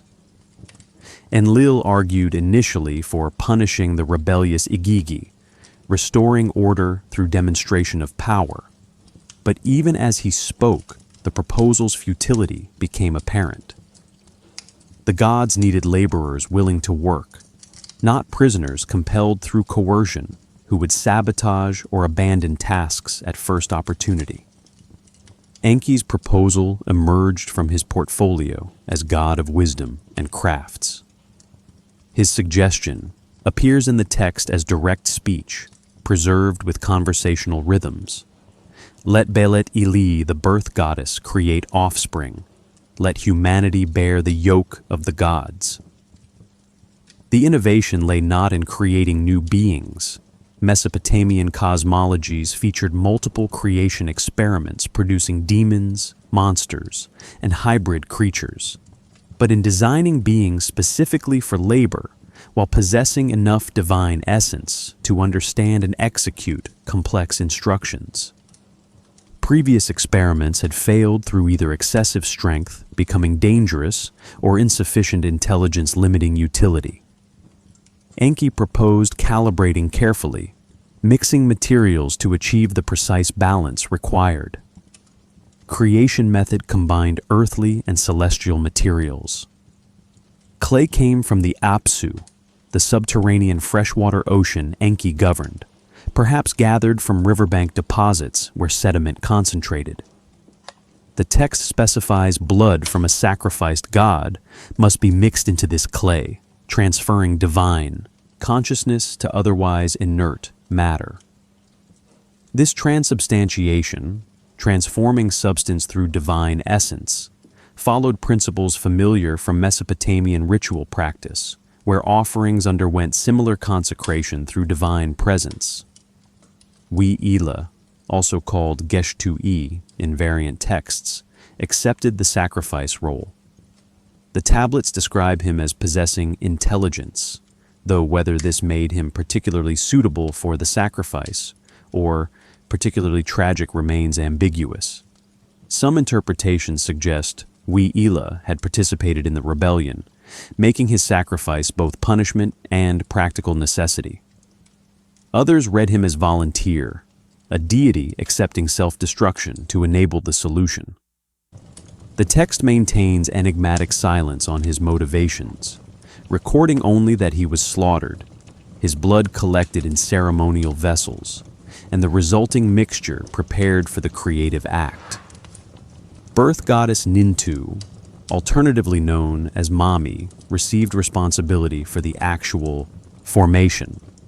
Her role reflects Mesopotamian understanding of procreation as fundamentally female domain, with male contribution, the divine blood, providing essential activation but requiring female expertise to shape and bring forth life. The tablets describe her kneading clay and blood together, forming the mixture into humanoid shapes, placing these proto-humans into 14 molds, perhaps literal ceramic forms or metaphorical references to divine wombs where gestation would occur. 7 males and 7 females emerged from this process, establishing symmetry and suggesting the number 14 held sacred significance. 7 appears throughout Mesopotamian cosmology. 7 gates to the underworld, 7 judges of the dead, 7 evil winds, 7 sages before the flood. The number paired cosmic significance with practical utility. 14 individuals provided sufficient genetic diversity for viable population, while remaining manageable during the initial creation and training phase. 10 months of gestation preceded humanity's emergence, a duration matching normal human pregnancy, but requiring divine patience unusual in myths that typically show instantaneous creation. This temporal extension suggests the narrative aimed for biological plausibility, grounding the supernatural event in observable natural processes. The tablets describe the birth-giving process with remarkable attention to physical detail. Waters breaking, contractions, the emergence of formed beings from the molds, their first cries filling the divine assembly chamber. First humans emerged not as noble creatures, but as purpose-built workforce, their form and function optimized for bearing what the text calls the divine workload. They received sufficient intelligence to understand complex irrigation engineering, adequate strength to manipulate tools and carry materials, enough endurance to sustain labor day after day. Yet, critically, they lacked immortality, limiting their individual lifespans and preventing accumulation of divine-like knowledge or power. The calibration achieved its design goals, beings capable of work without threatening divine supremacy. Imagine watching this creation unfold, standing among the assembled gods as Nintu shapes clay, as Wee-Ila's blood stains the mixture red, as the first forms take recognizable shape. The chamber smells of wet earth and copper. Sounds of kneading and breathing fill spaces between spoken incantations. Divine witnesses observe in silence as their solution to an intractable problem takes physical form. When the first humans breathe independently, cry out, move their limbs in uncoordinated exploration of newly animate bodies, relief washes through the assembly. The experiment succeeded. The crisis finds resolution. Yet shadows lengthen even in this moment of apparent triumph. Creating beings for servitude, designing intelligence sufficient for complex tasks, but insufficient for challenging authority, denying them the immortality their creators possess. These decisions establish patterns of domination that would characterize divine-human relationships throughout Mesopotamian religious thought. The text shows no moral discomfort with these arrangements, treating them as practical necessities rather than ethical dilemmas. Whether ancient audiences shared this comfortable acceptance or harbored unstated doubts remains beyond our archaeological reach. The solution preserved divine hierarchy while redistributing labor's burden. Anunnaki retained command. Igigi returned to celestial duties, freed from earth-moving obligations, and humanity began its existence defined entirely by the work required of it. The rebellion succeeded in ending divine labor while establishing human servitude as cosmic order's necessary foundation. From that clay and blood and divine intention emerged the species reading these words millennia later, still laboring, still questioning why work defines existence, still wondering about our origins in stories that blend creation with exploitation so thoroughly that separating them requires confronting uncomfortable truths about civilizations built on structured inequality. The next sections would explore what lay hidden in this arrangement, what astronomical and symbolic dimensions the creation encoded, what questions persist that neither ancient texts nor modern scholarship quite resolves. Numbers embedded in Anunnaki mythology repeat, with patterns suggesting intentional design. The figure 50 marks the count of great Anunnaki in several texts. 600 represents the full divine assembly. 7 appears constantly. 7 males and females created. 7 tablets in creation epics. 7 ziggurat levels, 7 underworld gates. These numbers might reflect simple cultural preference, yet their astronomical connections prove difficult to dismiss as accident.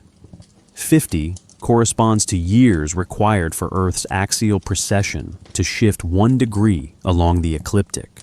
Astronomers watching stars over decades notice this gradual drift, though measuring it precisely demands multi-generational observation. The complete cycle takes 25,920 years. If Sumerian astronomers recognize this pattern, encoding it through the number 50 demonstrates sophisticated knowledge not found in surviving technical texts, but hinted at through mythological mathematics. Nibiru appears in Enuma Elish, meaning crossing point, specifically where the ecliptic intersects the celestial equator. Modern astronomy recognizes 2 such points: vernal equinox and autumnal equinox. Babylonian texts use Nibiru to designate Jupiter when that planet occupied these crossing points, showing the term's astronomical rather than mythological function. Reading Nibiru as a planet ignores this documented usage. The Sumerian king list records 241,200 pre-flood years. Dividing by 60, the Sumerian mathematical base, yields 4,020 sars of 3,600 years each. Some scholars speculate these enormous numbers encode precessional data. The calculation works. 7.2 sars equal 1 complete 25,920 year precession. Whether Sumerians actually knew this or the math coincidentally aligns remains contested. Temple alignments show deliberate astronomical planning. The Ur-Ziggurat, built circa 2100 BCE, orients its corners 45 degrees offset from cardinal directions, aligning edges toward specific star rise positions.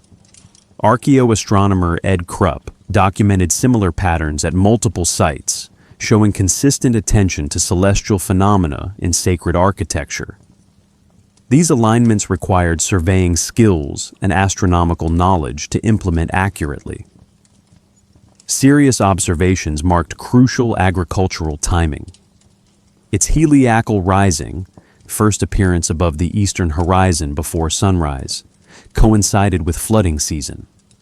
Sumerian texts reference the Arrow star, believed to be Sirius, noting its appearance heralded seasonal changes affecting irrigation and planting. This practical astronomy served agricultural needs while gathering data about star positions and planetary cycles.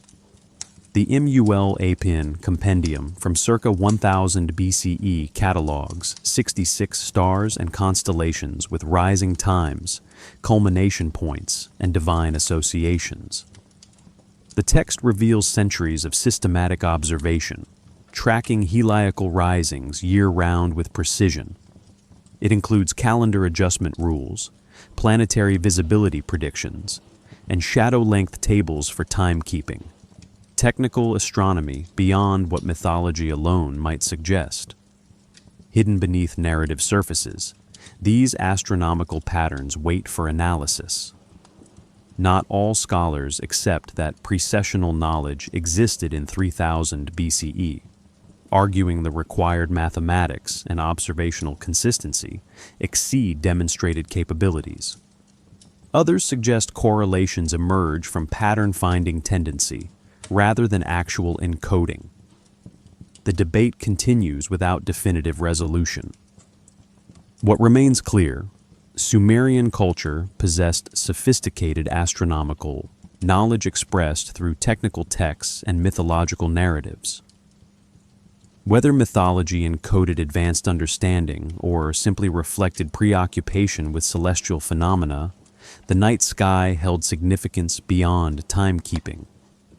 Stars represented divine presences, constellations mapped cosmic geography, planetary movements signified divine will. Those ancient observers watching Sirius rise, tracking Mars across constellations, noting temple shadow positions, they saw the same sky we see. Their astronomical data remains valid, their observations accurate enough that modern calculations can confirm textual descriptions. Yet what those observations meant to them, how they integrated celestial patterns into broader understanding, remains partially hidden. Ziggurats rose as artificial mountains, creating elevated sacred spaces where earth met sky. Anunnaki at Babylon measured 91 meters square at its base, ascending through 7 levels to a shrine nearly 90 meters high. The name means House of the Foundation of Heaven and Earth, declaring what architecture expressed physically. This structure connected cosmic realms. Construction required mobilizing 10,000 plus workers over 15 to 20 years based on modern estimates. These numbers derive from calculating material volumes and daily productivity rates documented in administrative texts. Each level needed millions of baked bricks, standard size 30 by 30 by 8 centimeters, laid with bitumen mortar that waterproofed joints. Anunnaki alone required roughly 85 million bricks based on volume calculations. The labor echoed what Atrahasis described: earth-moving, transport, construction under hierarchical organization. Temple building employed the same structures divine laborers experienced: teams, overseers, quotas, rations by rank. Tablets from document daily beer allowances of 1-2 liters per worker, varying barley rations, and assignments to construction phases. Workers who built temples reenacted the original divine labor. Akitu festival reenactments brought mythology into annual performance. The New Year celebration at spring equinox involved processions and dramatic performances enacting creation mythology. Priests recited Enuma Elish, reenacting Marduk's victory over Tiamat. Atrahasis likely received similar ritual treatment. These ceremonies didn't just remember mythological events, but renewed creation annually through proper observance. Cylinder seals depict divine figures matching textual descriptions. Seals showing Enki feature water streams from his shoulders, identifying him as Apsu god. Enlil appears with horned crown signifying authority. Inanna carries weapons and stands on lions, showing her warrior aspect. This imagery suggests widespread familiarity with mythological traditions, standardized so viewers identify deities by attributes alone. Administrative tablets reveal hidden economic infrastructure supporting temples. A Lagash tablet lists 180 workers assigned to canal maintenance, their monthly barley rations totaling 5,400 liters. Another records 25 ox carts transporting bricks over 6 weeks, calculating costs in man-hours and feed. These documents expose the calculation behind monumentality. Temples functioned as microcosms reflecting divine earthly labor hierarchy. High priests occupied positions analogous to senior gods, making binding decisions. Specialized priests performed specific functions like divine scribes executing decrees. Musicians and craftsmen held intermediate positions. Common laborers maintained buildings and worked fields, mirroring humanity's creation purpose, bearing workload for others' higher pursuits. This architectural symbolism went beyond metaphor. Temples weren't representations of cosmic structure. They were extensions of it. When priests climbed ziggurat stairs, they physically ascended toward divine presence. When laborers hauled materials, they participated in cosmic maintenance. Architecture became theology rendered in brick. Yet something unsettling emerges. If temples mirrored divine hierarchy, encoding labor exploitation as cosmic necessity, then sacred architecture legitimated earthly oppression through celestial example. Structures meant to connect humans with divine order simultaneously reinforced social stratification, suggesting inequality formed part of universal design rather than human choice.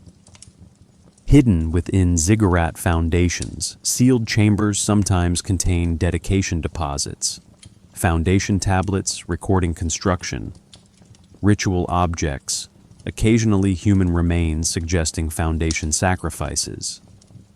These buried elements remained unseen but essential to sacred integrity, just as creation myths' darker implications remained unstated but foundational to the theological system. The silence of these ruins today invites reflection on what endures. The labor that built them is finished, workers decomposed into soil, priests scattered into dust.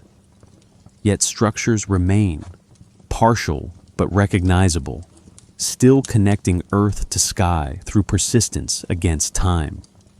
What remains hidden beneath symbolic architecture? Perhaps simply the countless individual lives whose labor made monumentality possible, their names unrecorded, their stories preserved only in aggregated numbers on administrative tablets. Zecharia Sitchin's The 12th Planet, published in 1976, proposed the Anunnaki weren't mythological deities, but extraterrestrial beings from planet Nibiru with 3,600-year orbit. According to this hypothesis, they arrived 450,000 years ago, seeking gold. After 250,000 years of mining by their workers, a rebellion prompted genetic engineering of Homo sapiens through modifying existing hominid DNA. Humanity emerged not through evolution, but deliberate design as workforce solution. Sitchin's linguistic arguments centered on translating Anunnaki as those who from heaven to earth came, reading components as Anu, heaven, plus Na, two, plus Kai, earth. This requires breaking the compound word unconventionally. Mainstream Assyriologists parse it as An, sky god, plus Una, offspring, plus Kai, place marker, yielding princely offspring of Anu, divine nobility rather than extraterrestrial visitors. Mainstream scholarly response emphasizes philological rigor and comparative analysis across thousands of cuneiform texts. Samuel Noah Kramer, W. G. Lambert, and Thorkild Jacobson demonstrated Anunnaki functions consistently across contexts with meanings relating to divine status. Alternative parsing ignores consistent usage patterns, preferring isolated interpretations serving predetermined conclusions. The gold mining hypothesis encounters archaeological silence. Large-scale mining leaves unmistakable evidence: excavated shafts, processing facilities, slag heaps, tool assemblages. South African gold mining produces massive surface footprints visible from space. Yet no archaeological evidence supports prehistoric gold mining on suggested scales. The oldest confirmed gold artifacts date to 5th millennium BCE in the Balkans, with mining emerging gradually as metallurgical knowledge developed. Genetic engineering claims conflict with paleogenetic evidence. Modern DNA analysis reveals human evolutionary history through accumulated genetic changes over millions of years. The genetic record shows no sudden foreign DNA insertion, no discontinuities suggesting artificial manipulation, only expected gradual change patterns. Homo sapiens evolved through same processes shaping all Earth life. Yet both interpretations, mythological and extraterrestrial, attempt explaining the same question. Why does human existence center on labor? The Sumerian answer through mythology suggests we were created for this purpose. Ancient astronaut hypothesis offers the same explanation with science fiction veneer. Both validate labor's centrality by encoding it in origin stories. Academic methodology approaches these questions through convergent evidence. Linguistic analysis, archaeological investigation, comparative mythology, biological analysis. This multidisciplinary approach requires hypotheses satisfying evidence from multiple independent sources. When linguistic, archaeological, and genetic evidence all point toward gradual evolution and mythological cultural expression, alternative theories face justified skepticism. Popular appeal of alternative readings perhaps reflects dissatisfaction with evolution's gradual nature. Evolution offers no purpose, no design, no cosmic significance. We're accidents of natural processes. Alternative theories restore purpose, suggesting humanity occupies special position in cosmic narrative. This psychological appeal operates independently of evidential support. The debate reveals how cultures construct meaning around origins. Ancient Sumerians needed explanations for labor-intensive civilization, creating mythology, validating social hierarchies through cosmic precedent. Modern audiences seeking alternatives demonstrate similar needs, finding significance beyond material accident, connecting human experience with larger purpose, believing existence matters beyond evolutionary happenstance. What gets lost? Perhaps genuine achievement of Sumerian culture, developing writing, mathematics, astronomy, law codes, and urban civilization without requiring extraterrestrial assistance. Their accomplishments belong to human ingenuity and labor. Attributing achievements to outside intervention diminishes actual historical legacy. Silence from archaeological record regarding alternative theories speaks clearly. Absence of evidence for ancient gold mining, genetic manipulation tools, technological artifacts surpassing Bronze Age capacity. This absence shifts burden of proof toward those proposing extraordinary claims. Perhaps the real mystery isn't what texts say, but why we struggle accepting their straightforward mythological function. Why some prefer elaborate alternatives over recognizing them as ancient people telling stories that made sense of their world. What historical kernel, if any, inspired these myths? Some scholars suggest the rebellion narrative preserves memory of actual labor revolts in early city-states, when workers assigned to massive irrigation projects reached breaking points similar to those described for the Igigi. Administrative texts from Lagash circa 2350 BCE document work stoppages and renegotiated labor terms. Perhaps the myth universalized these recurring conflicts, projecting them onto cosmic scale to give them weight beyond local politics. Others propose ecological disasters, catastrophic floods, droughts, or soil salinization, might have generated narratives about divine displeasure and cosmic restructuring. We may never know whether specific events inspired the story or whether it emerged from accumulated experience of labor's burden across generations. The astronomical precision embedded in the texts raises uncomfortable questions. How did Bronze Age culture track the 25,120-year precession cycle when observing it requires multi-generational record-keeping spanning centuries? Some believe Sumerian astronomical knowledge derived from even earlier traditions, perhaps preserved through the Apkallu, the 7 sages mentioned in texts as bringing civilization before the flood. Others suggest the numerical correlations emerge from coincidence rather than intentional encoding, that we find patterns because humans excel at pattern recognition, even when none exist. The possibility remains that Mesopotamian astronomy reached sophistication. Our surviving technical texts don't fully document, with knowledge encoded in mythology as mnemonic preservation. King list impossibilities perplex researchers. Reigns of 43,200 years appear repeatedly in antediluvian king lists, numbers so vast they defy literal interpretation. Are these symbolic, representing cosmic ages, rather than individual lifespans? Perhaps time units were mistranslated. Some scholars propose years.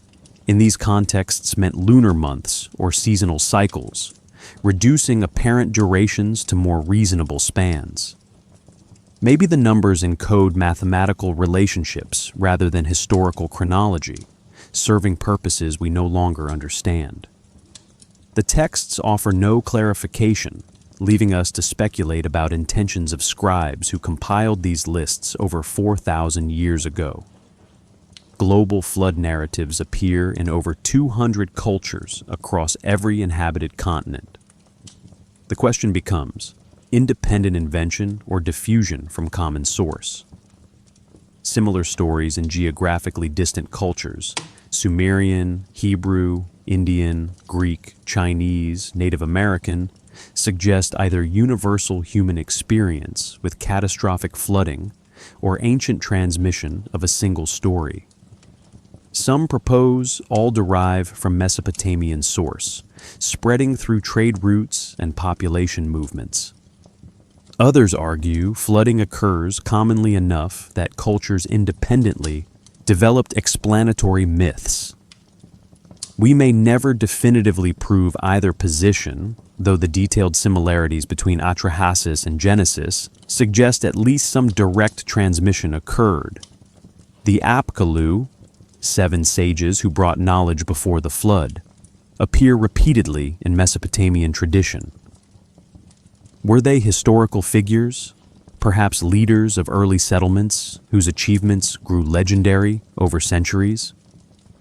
Some interpret them as memory of knowledge, transmission from earlier civilizations, now lost. Others read them as purely mythological, representing cultural ideals about wisdom and divine instruction. The texts describe them teaching arts of civilization, writing, mathematics, construction, irrigation. Whether this reflects actual knowledge diffusion or explains cultural development through divine intervention remains contested. Transmission chains show how stories mutate through retellings. Eridu Genesis, Atrahasis, and Biblical Genesis share core narrative, elements, creation of humanity, flood sent to destroy them, one family saved through divine warning, yet differ in details, emphasis, and theological interpretation. Atrahasis emphasizes labor and population control. Genesis focuses on human wickedness and divine judgment.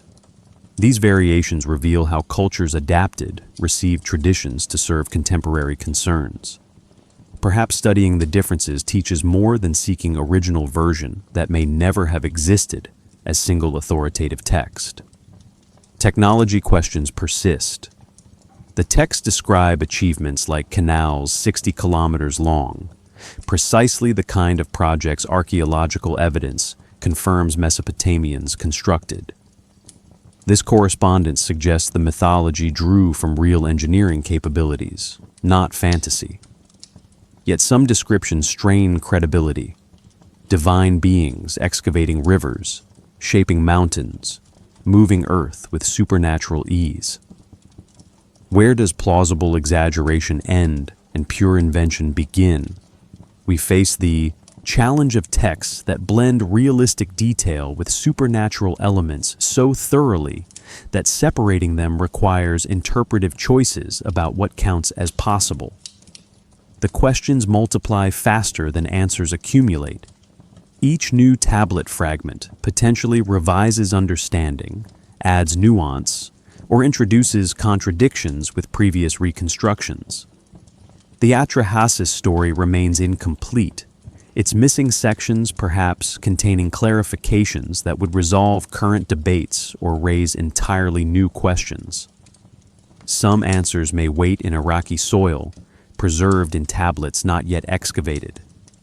Others may be permanently lost, destroyed by fire, flood, or the simple decay of unbaked clay returning to dust. Perhaps the value lies not in resolving these questions, but in maintaining space for wonder. The texts function as mirrors reflecting our assumptions back at us, what we choose to emphasize, what we dismiss as implausible, what we find meaningful, reveals as much about modern interpreters as ancient authors. The ambiguity allows each generation to find relevant meaning, ensuring the myths remain living traditions rather than dead artifacts. Some mysteries deserve acceptance rather than solution. The Anunnaki rebellion story has survived 4,000 years precisely because it resonates with human experience of labor, hierarchy, and the search for purpose. Whether it records divine truth, preserves historical memory, or invents explanatory narrative matters less than its continued capacity to prompt reflection on why we work, who benefits, and whether the structures organizing our lives serve natural order or contingent human choice. Different scholarly frameworks generate divergent readings of the rebellion narrative, each interpretation revealing the theoretical assumptions brought to the text. Thorkild Jacobson and Samuel Noah Kramer, working within historical anthropological tradition, read the myths as justifying social hierarchies. According to this labor theory, elites who controlled temple institutions and commanded workforce needed ideological legitimation for their authority. By projecting labor hierarchy onto divine realm, mythology naturalized earthly inequality, suggesting it reflected cosmic order rather than human exploitation. The Anunnaki rebellion thus served propaganda function, validating why some commanded while others obeyed. Carl Jung's psychological approach identifies universal archetypes of creation and rebellion operating across cultures. From this perspective, the Igigi represent the shadow self, repressed aspects of divine nature that must be acknowledged and integrated for psychic wholeness. Their rebellion symbolizes necessary psychological crisis where suppressed elements demand recognition. Humanity's creation resolves the split by externalizing the shadow, projecting divine labor onto mortal workers. Jung's framework treats the myth as expressing eternal psychological truths rather than historical events or social commentary.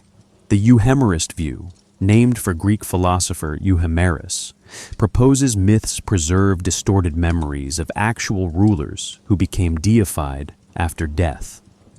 Perhaps the Anunnaki were real kings or chieftains whose achievements grew legendary over generations until they transformed from historical figures into gods. The rebellion might remember actual political upheavals, succession crises, or dynastic changes mythologized into divine drama. This interpretation privileges historical kernel over theological meaning, seeking human events behind supernatural narrative. Marxist readings identify class struggle projected onto the divine realm. The rebellion represents worker consciousness, collective action against exploitation, and the permanent tension between laborers and those appropriating surplus production. Humanity's creation as replacement workforce reveals the ultimate capitalist fantasy, designing workers genetically predisposed to accept their subordination. From this framework, the myth exposes rather than justifies class relations, showing how labor extraction requires constant management of worker discontent through ideology, coercion, or systemic redesign. Joseph Campbell's comparative mythology traces universal patterns across cultures: the hero's journey, creation through sacrifice, flood, and renewal. The Anunnaki story fits these archetypes: divine discontent, crisis requiring transformation, creation of new order through destruction of old. Campbell suggested such patterns emerge from shared human experiences and psychological structures, explaining why distant cultures tell similar stories. Perhaps the rebellion narrative taps into fundamental patterns of human consciousness rather than preserving specific historical memories. The alternative archaeology movement, represented by Zecharia Sitchin, Erich von Däniken, and Graham Hancock, proposes the myths record actual encounters with advanced beings, whether extraterrestrial or survivors of lost civilizations. This framework takes texts literally where mainstream scholarship reads metaphorically, treating the Anunnaki as physical entities rather than mythological constructs. The rebellion becomes documented history rather than imaginative fiction, with humanity's genetic engineering replacing gradual evolution. This interpretation appeals to those seeking tangible reality behind ancient stories, though it requires dismissing linguistic, archaeological, and biological evidence that contradicts its claims. Each interpretation reveals the interpreter's framework as much as the text's meaning. Those focused on social power see myths justifying hierarchy.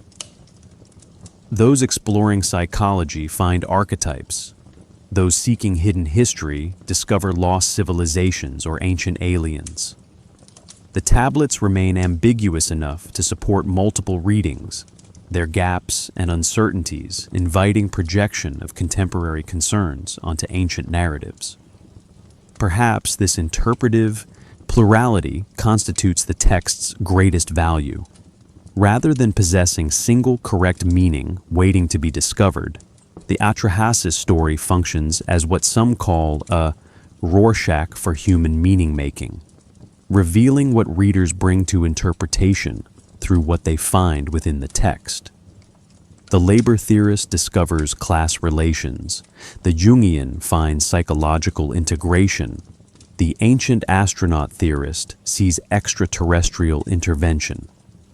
All draw from the same source material, yet construct radically different meanings. This doesn't reduce interpretation to mere subjectivity, where all readings possess equal validity. Evidence constrains interpretation.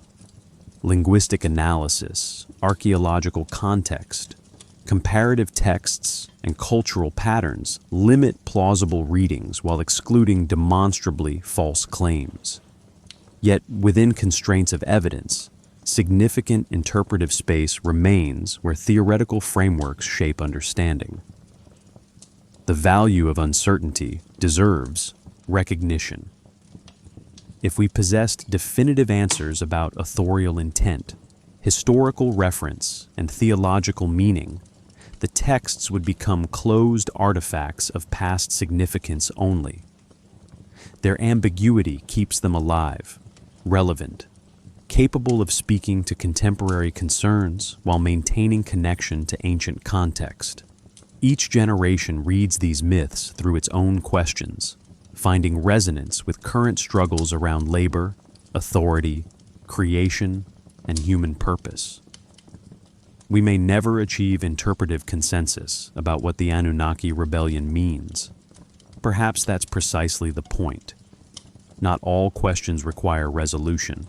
Not all mysteries demand solution. The texts have generated 4,000 years of debate, reflection, and meaning-making. This generative capacity suggests success rather than failure, demonstrating how stories transcend their original context to become vehicles for ongoing human self-understanding. The rebellion story remains what it has always been. Clay, impressed with wedges, preserving words about gods who labored, rebelled, and created humans to bear their burden. What those words meant to their authors, what they mean to us, and what they might mean to readers millennia hence. These questions stay perpetually open, inviting each generation to wrestle with mysteries that resist definitive closure. The Anunnaki rebellion story survived through cultural transmission spanning millennia, carried from Sumerian into Akkadian, adopted by Babylonians from 2000 to 539 BCE, and preserved in Assyrian palace libraries. Each culture adapted the narrative to contemporary concerns while maintaining core elements: divine labor, rebellion, human creation. Babylonian scribes updated language and theological emphasis. Assyrian versions incorporated imperial themes.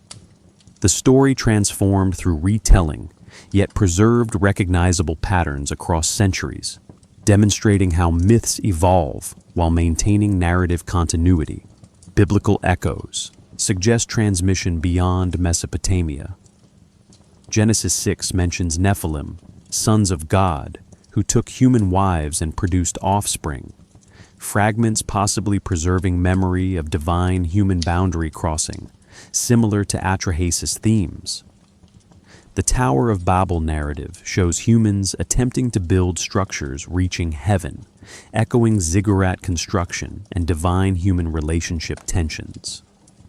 Jewish contact with Babylonian culture during 6th century BCE exile provided clear transmission opportunity, explaining textual parallels between Mesopotamian myths and biblical narratives. Medieval transmission occurred through Islamic scholars who translated ancient texts during 8th to 10th centuries CE, preserving Mesopotamian astronomical and mathematical knowledge. Some fragments of cosmology survived in Arabic commentaries on biblical and Quranic texts, maintaining thin threads to ancient traditions. Yet for centuries, original cuneiform texts lay unread, waiting beneath Iraqi soil. Rediscovery began dramatically in the 1840s. Austin Henry Layard's Nineveh excavations from 1845 onwards unearthed Ashurbanipal's library containing thousands of tablets.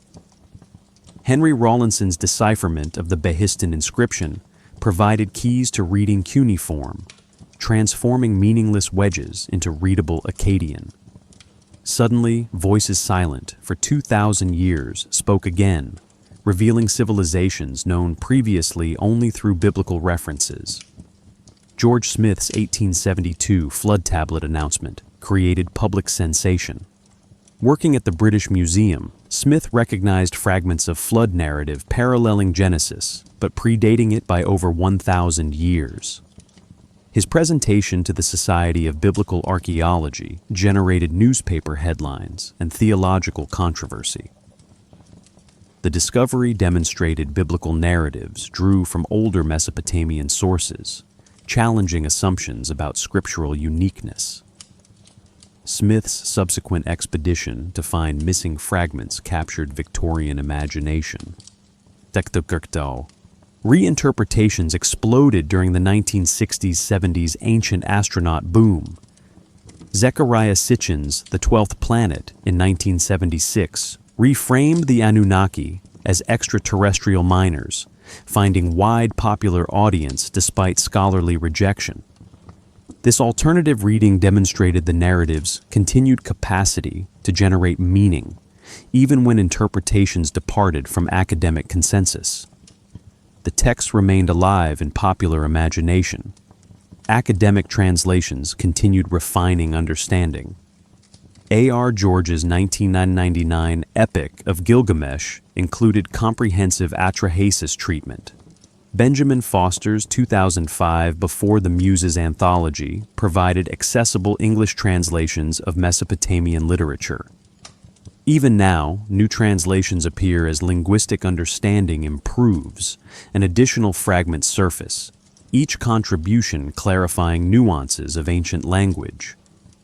Recent discoveries remind us the archaeological record remains incomplete.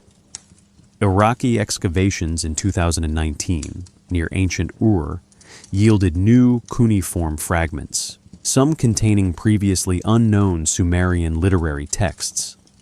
Each discovery potentially revises understanding, adds details, or opens new questions. The tablets keep emerging from soil that protected them for millennia. Still today, researchers analyze these finds, connecting new evidence with existing knowledge. Digital Humanities projects transform scholarly access. The Cuneiform Digital Library Initiative catalogs over 130,000 tablets, making images and transliterations available online.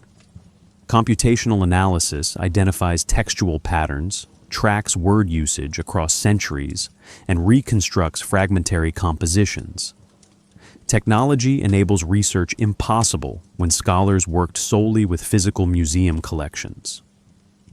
What these stories meant to creators differs from what they mean to us. Ancient audiences heard them as theological truths explaining cosmic order and human purpose. Modern readers encounter them as historical artifacts revealing ancient worldviews, mythological expressions of universal themes, or puzzles inviting alternative interpretation. The gap between original meaning and contemporary understanding cannot be fully bridged, yet attempting the crossing generates insight into both ancient and modern consciousness. Pattern recognition continues across millennia. Humans still seeking origins in the stars, still wrestling with why we labor, still creating narratives explaining our place in cosmic order.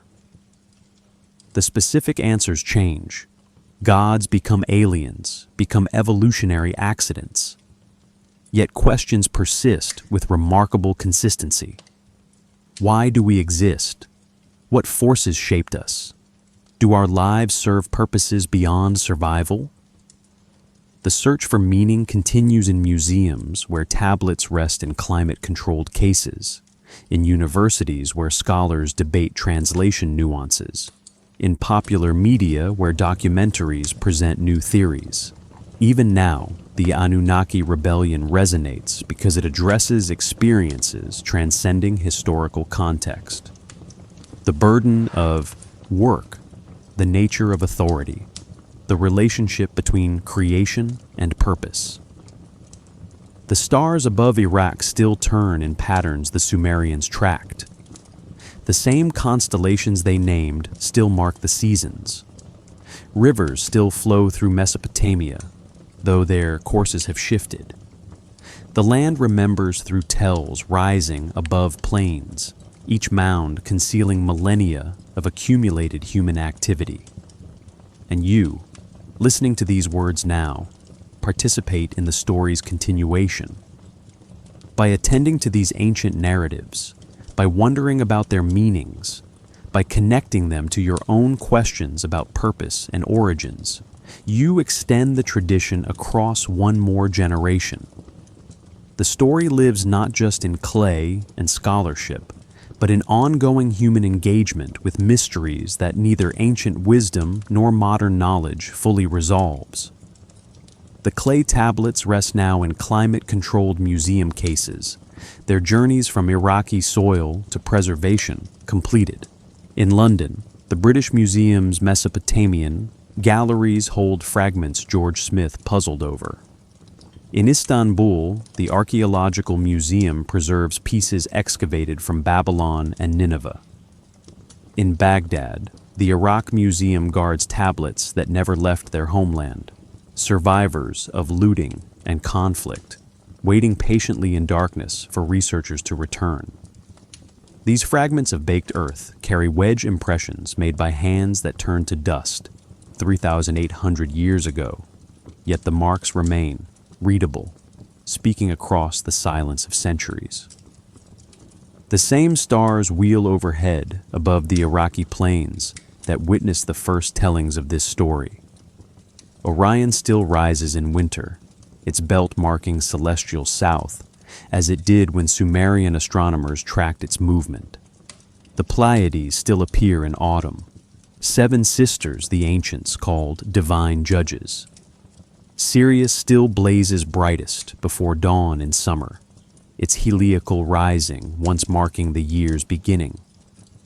The constellations turn through their ancient patterns, indifferent to the civilizations that rose and fell beneath their light, indifferent to the questions humans asked then and ask still. Questions persist without resolution. Was the Anunnaki rebellion mythology expressing social tensions, or does it preserve distorted memory of events we can no longer clearly see? Does it function as metaphor for the human condition, or does it record something that actually occurred in forms we've forgotten how to recognize? Perhaps both interpretations hold partial truth.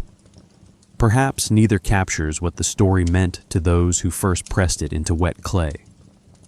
The questions remain open, not because we lack sufficient evidence, though we do, but because the questions themselves resist the kind of answers that close inquiry and settle debate. Either way, the story speaks to something recognizably human. The burden of labor that shapes our days, the dream of freedom from necessity, the relationship between those who command and those who obey, the search for purpose in work that feels endless. These themes transcend historical context. The Igigi's rebellion resonates because we know what it means to reach a breaking point, to collectively refuse conditions that individually we might endure. Humanity's creation as replacement workforce disturbs because we recognize how easily purpose becomes trap, how being designed for function can feel like limitation rather than gift. No resolution is needed. Mystery itself holds value, keeping questions alive across millennia, ensuring each generation engages with fundamental concerns about why we exist and how we should live.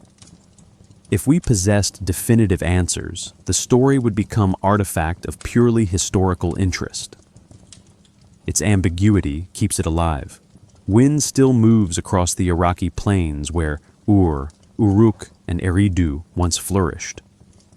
The tells rise above flat land, artificial hills built from millennia of mud brick buildings collapsing and being rebuilt, layer upon layer of human habitation, compressed into mounds that mark where cities stood.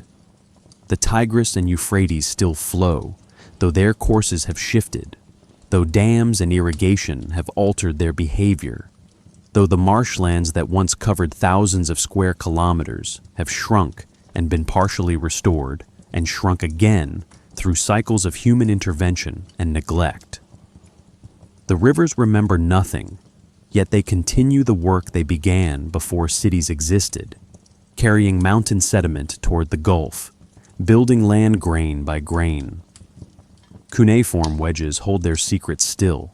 Some tablet sections remain unread, waiting for scholars with time and funding to work through thousands of fragments not yet translated. Some tablets wait in Iraqi soil, not yet excavated, protected by the same earth that preserved them through millennia. The clay is patient. It has waited this long. It can wait longer.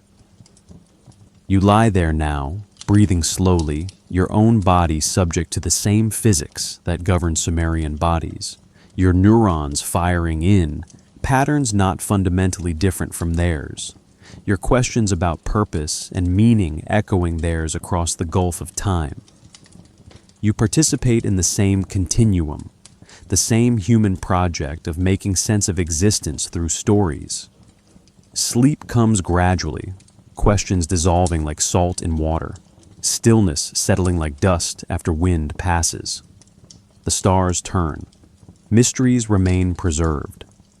Somewhere, clay tablets wait in darkness.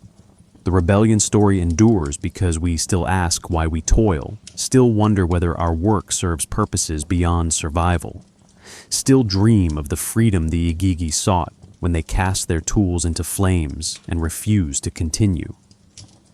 And in that asking, in that wondering, the ancient story lives, not solved but sustained, not answered but remembered, not resolved but carried forward into whatever tomorrow brings.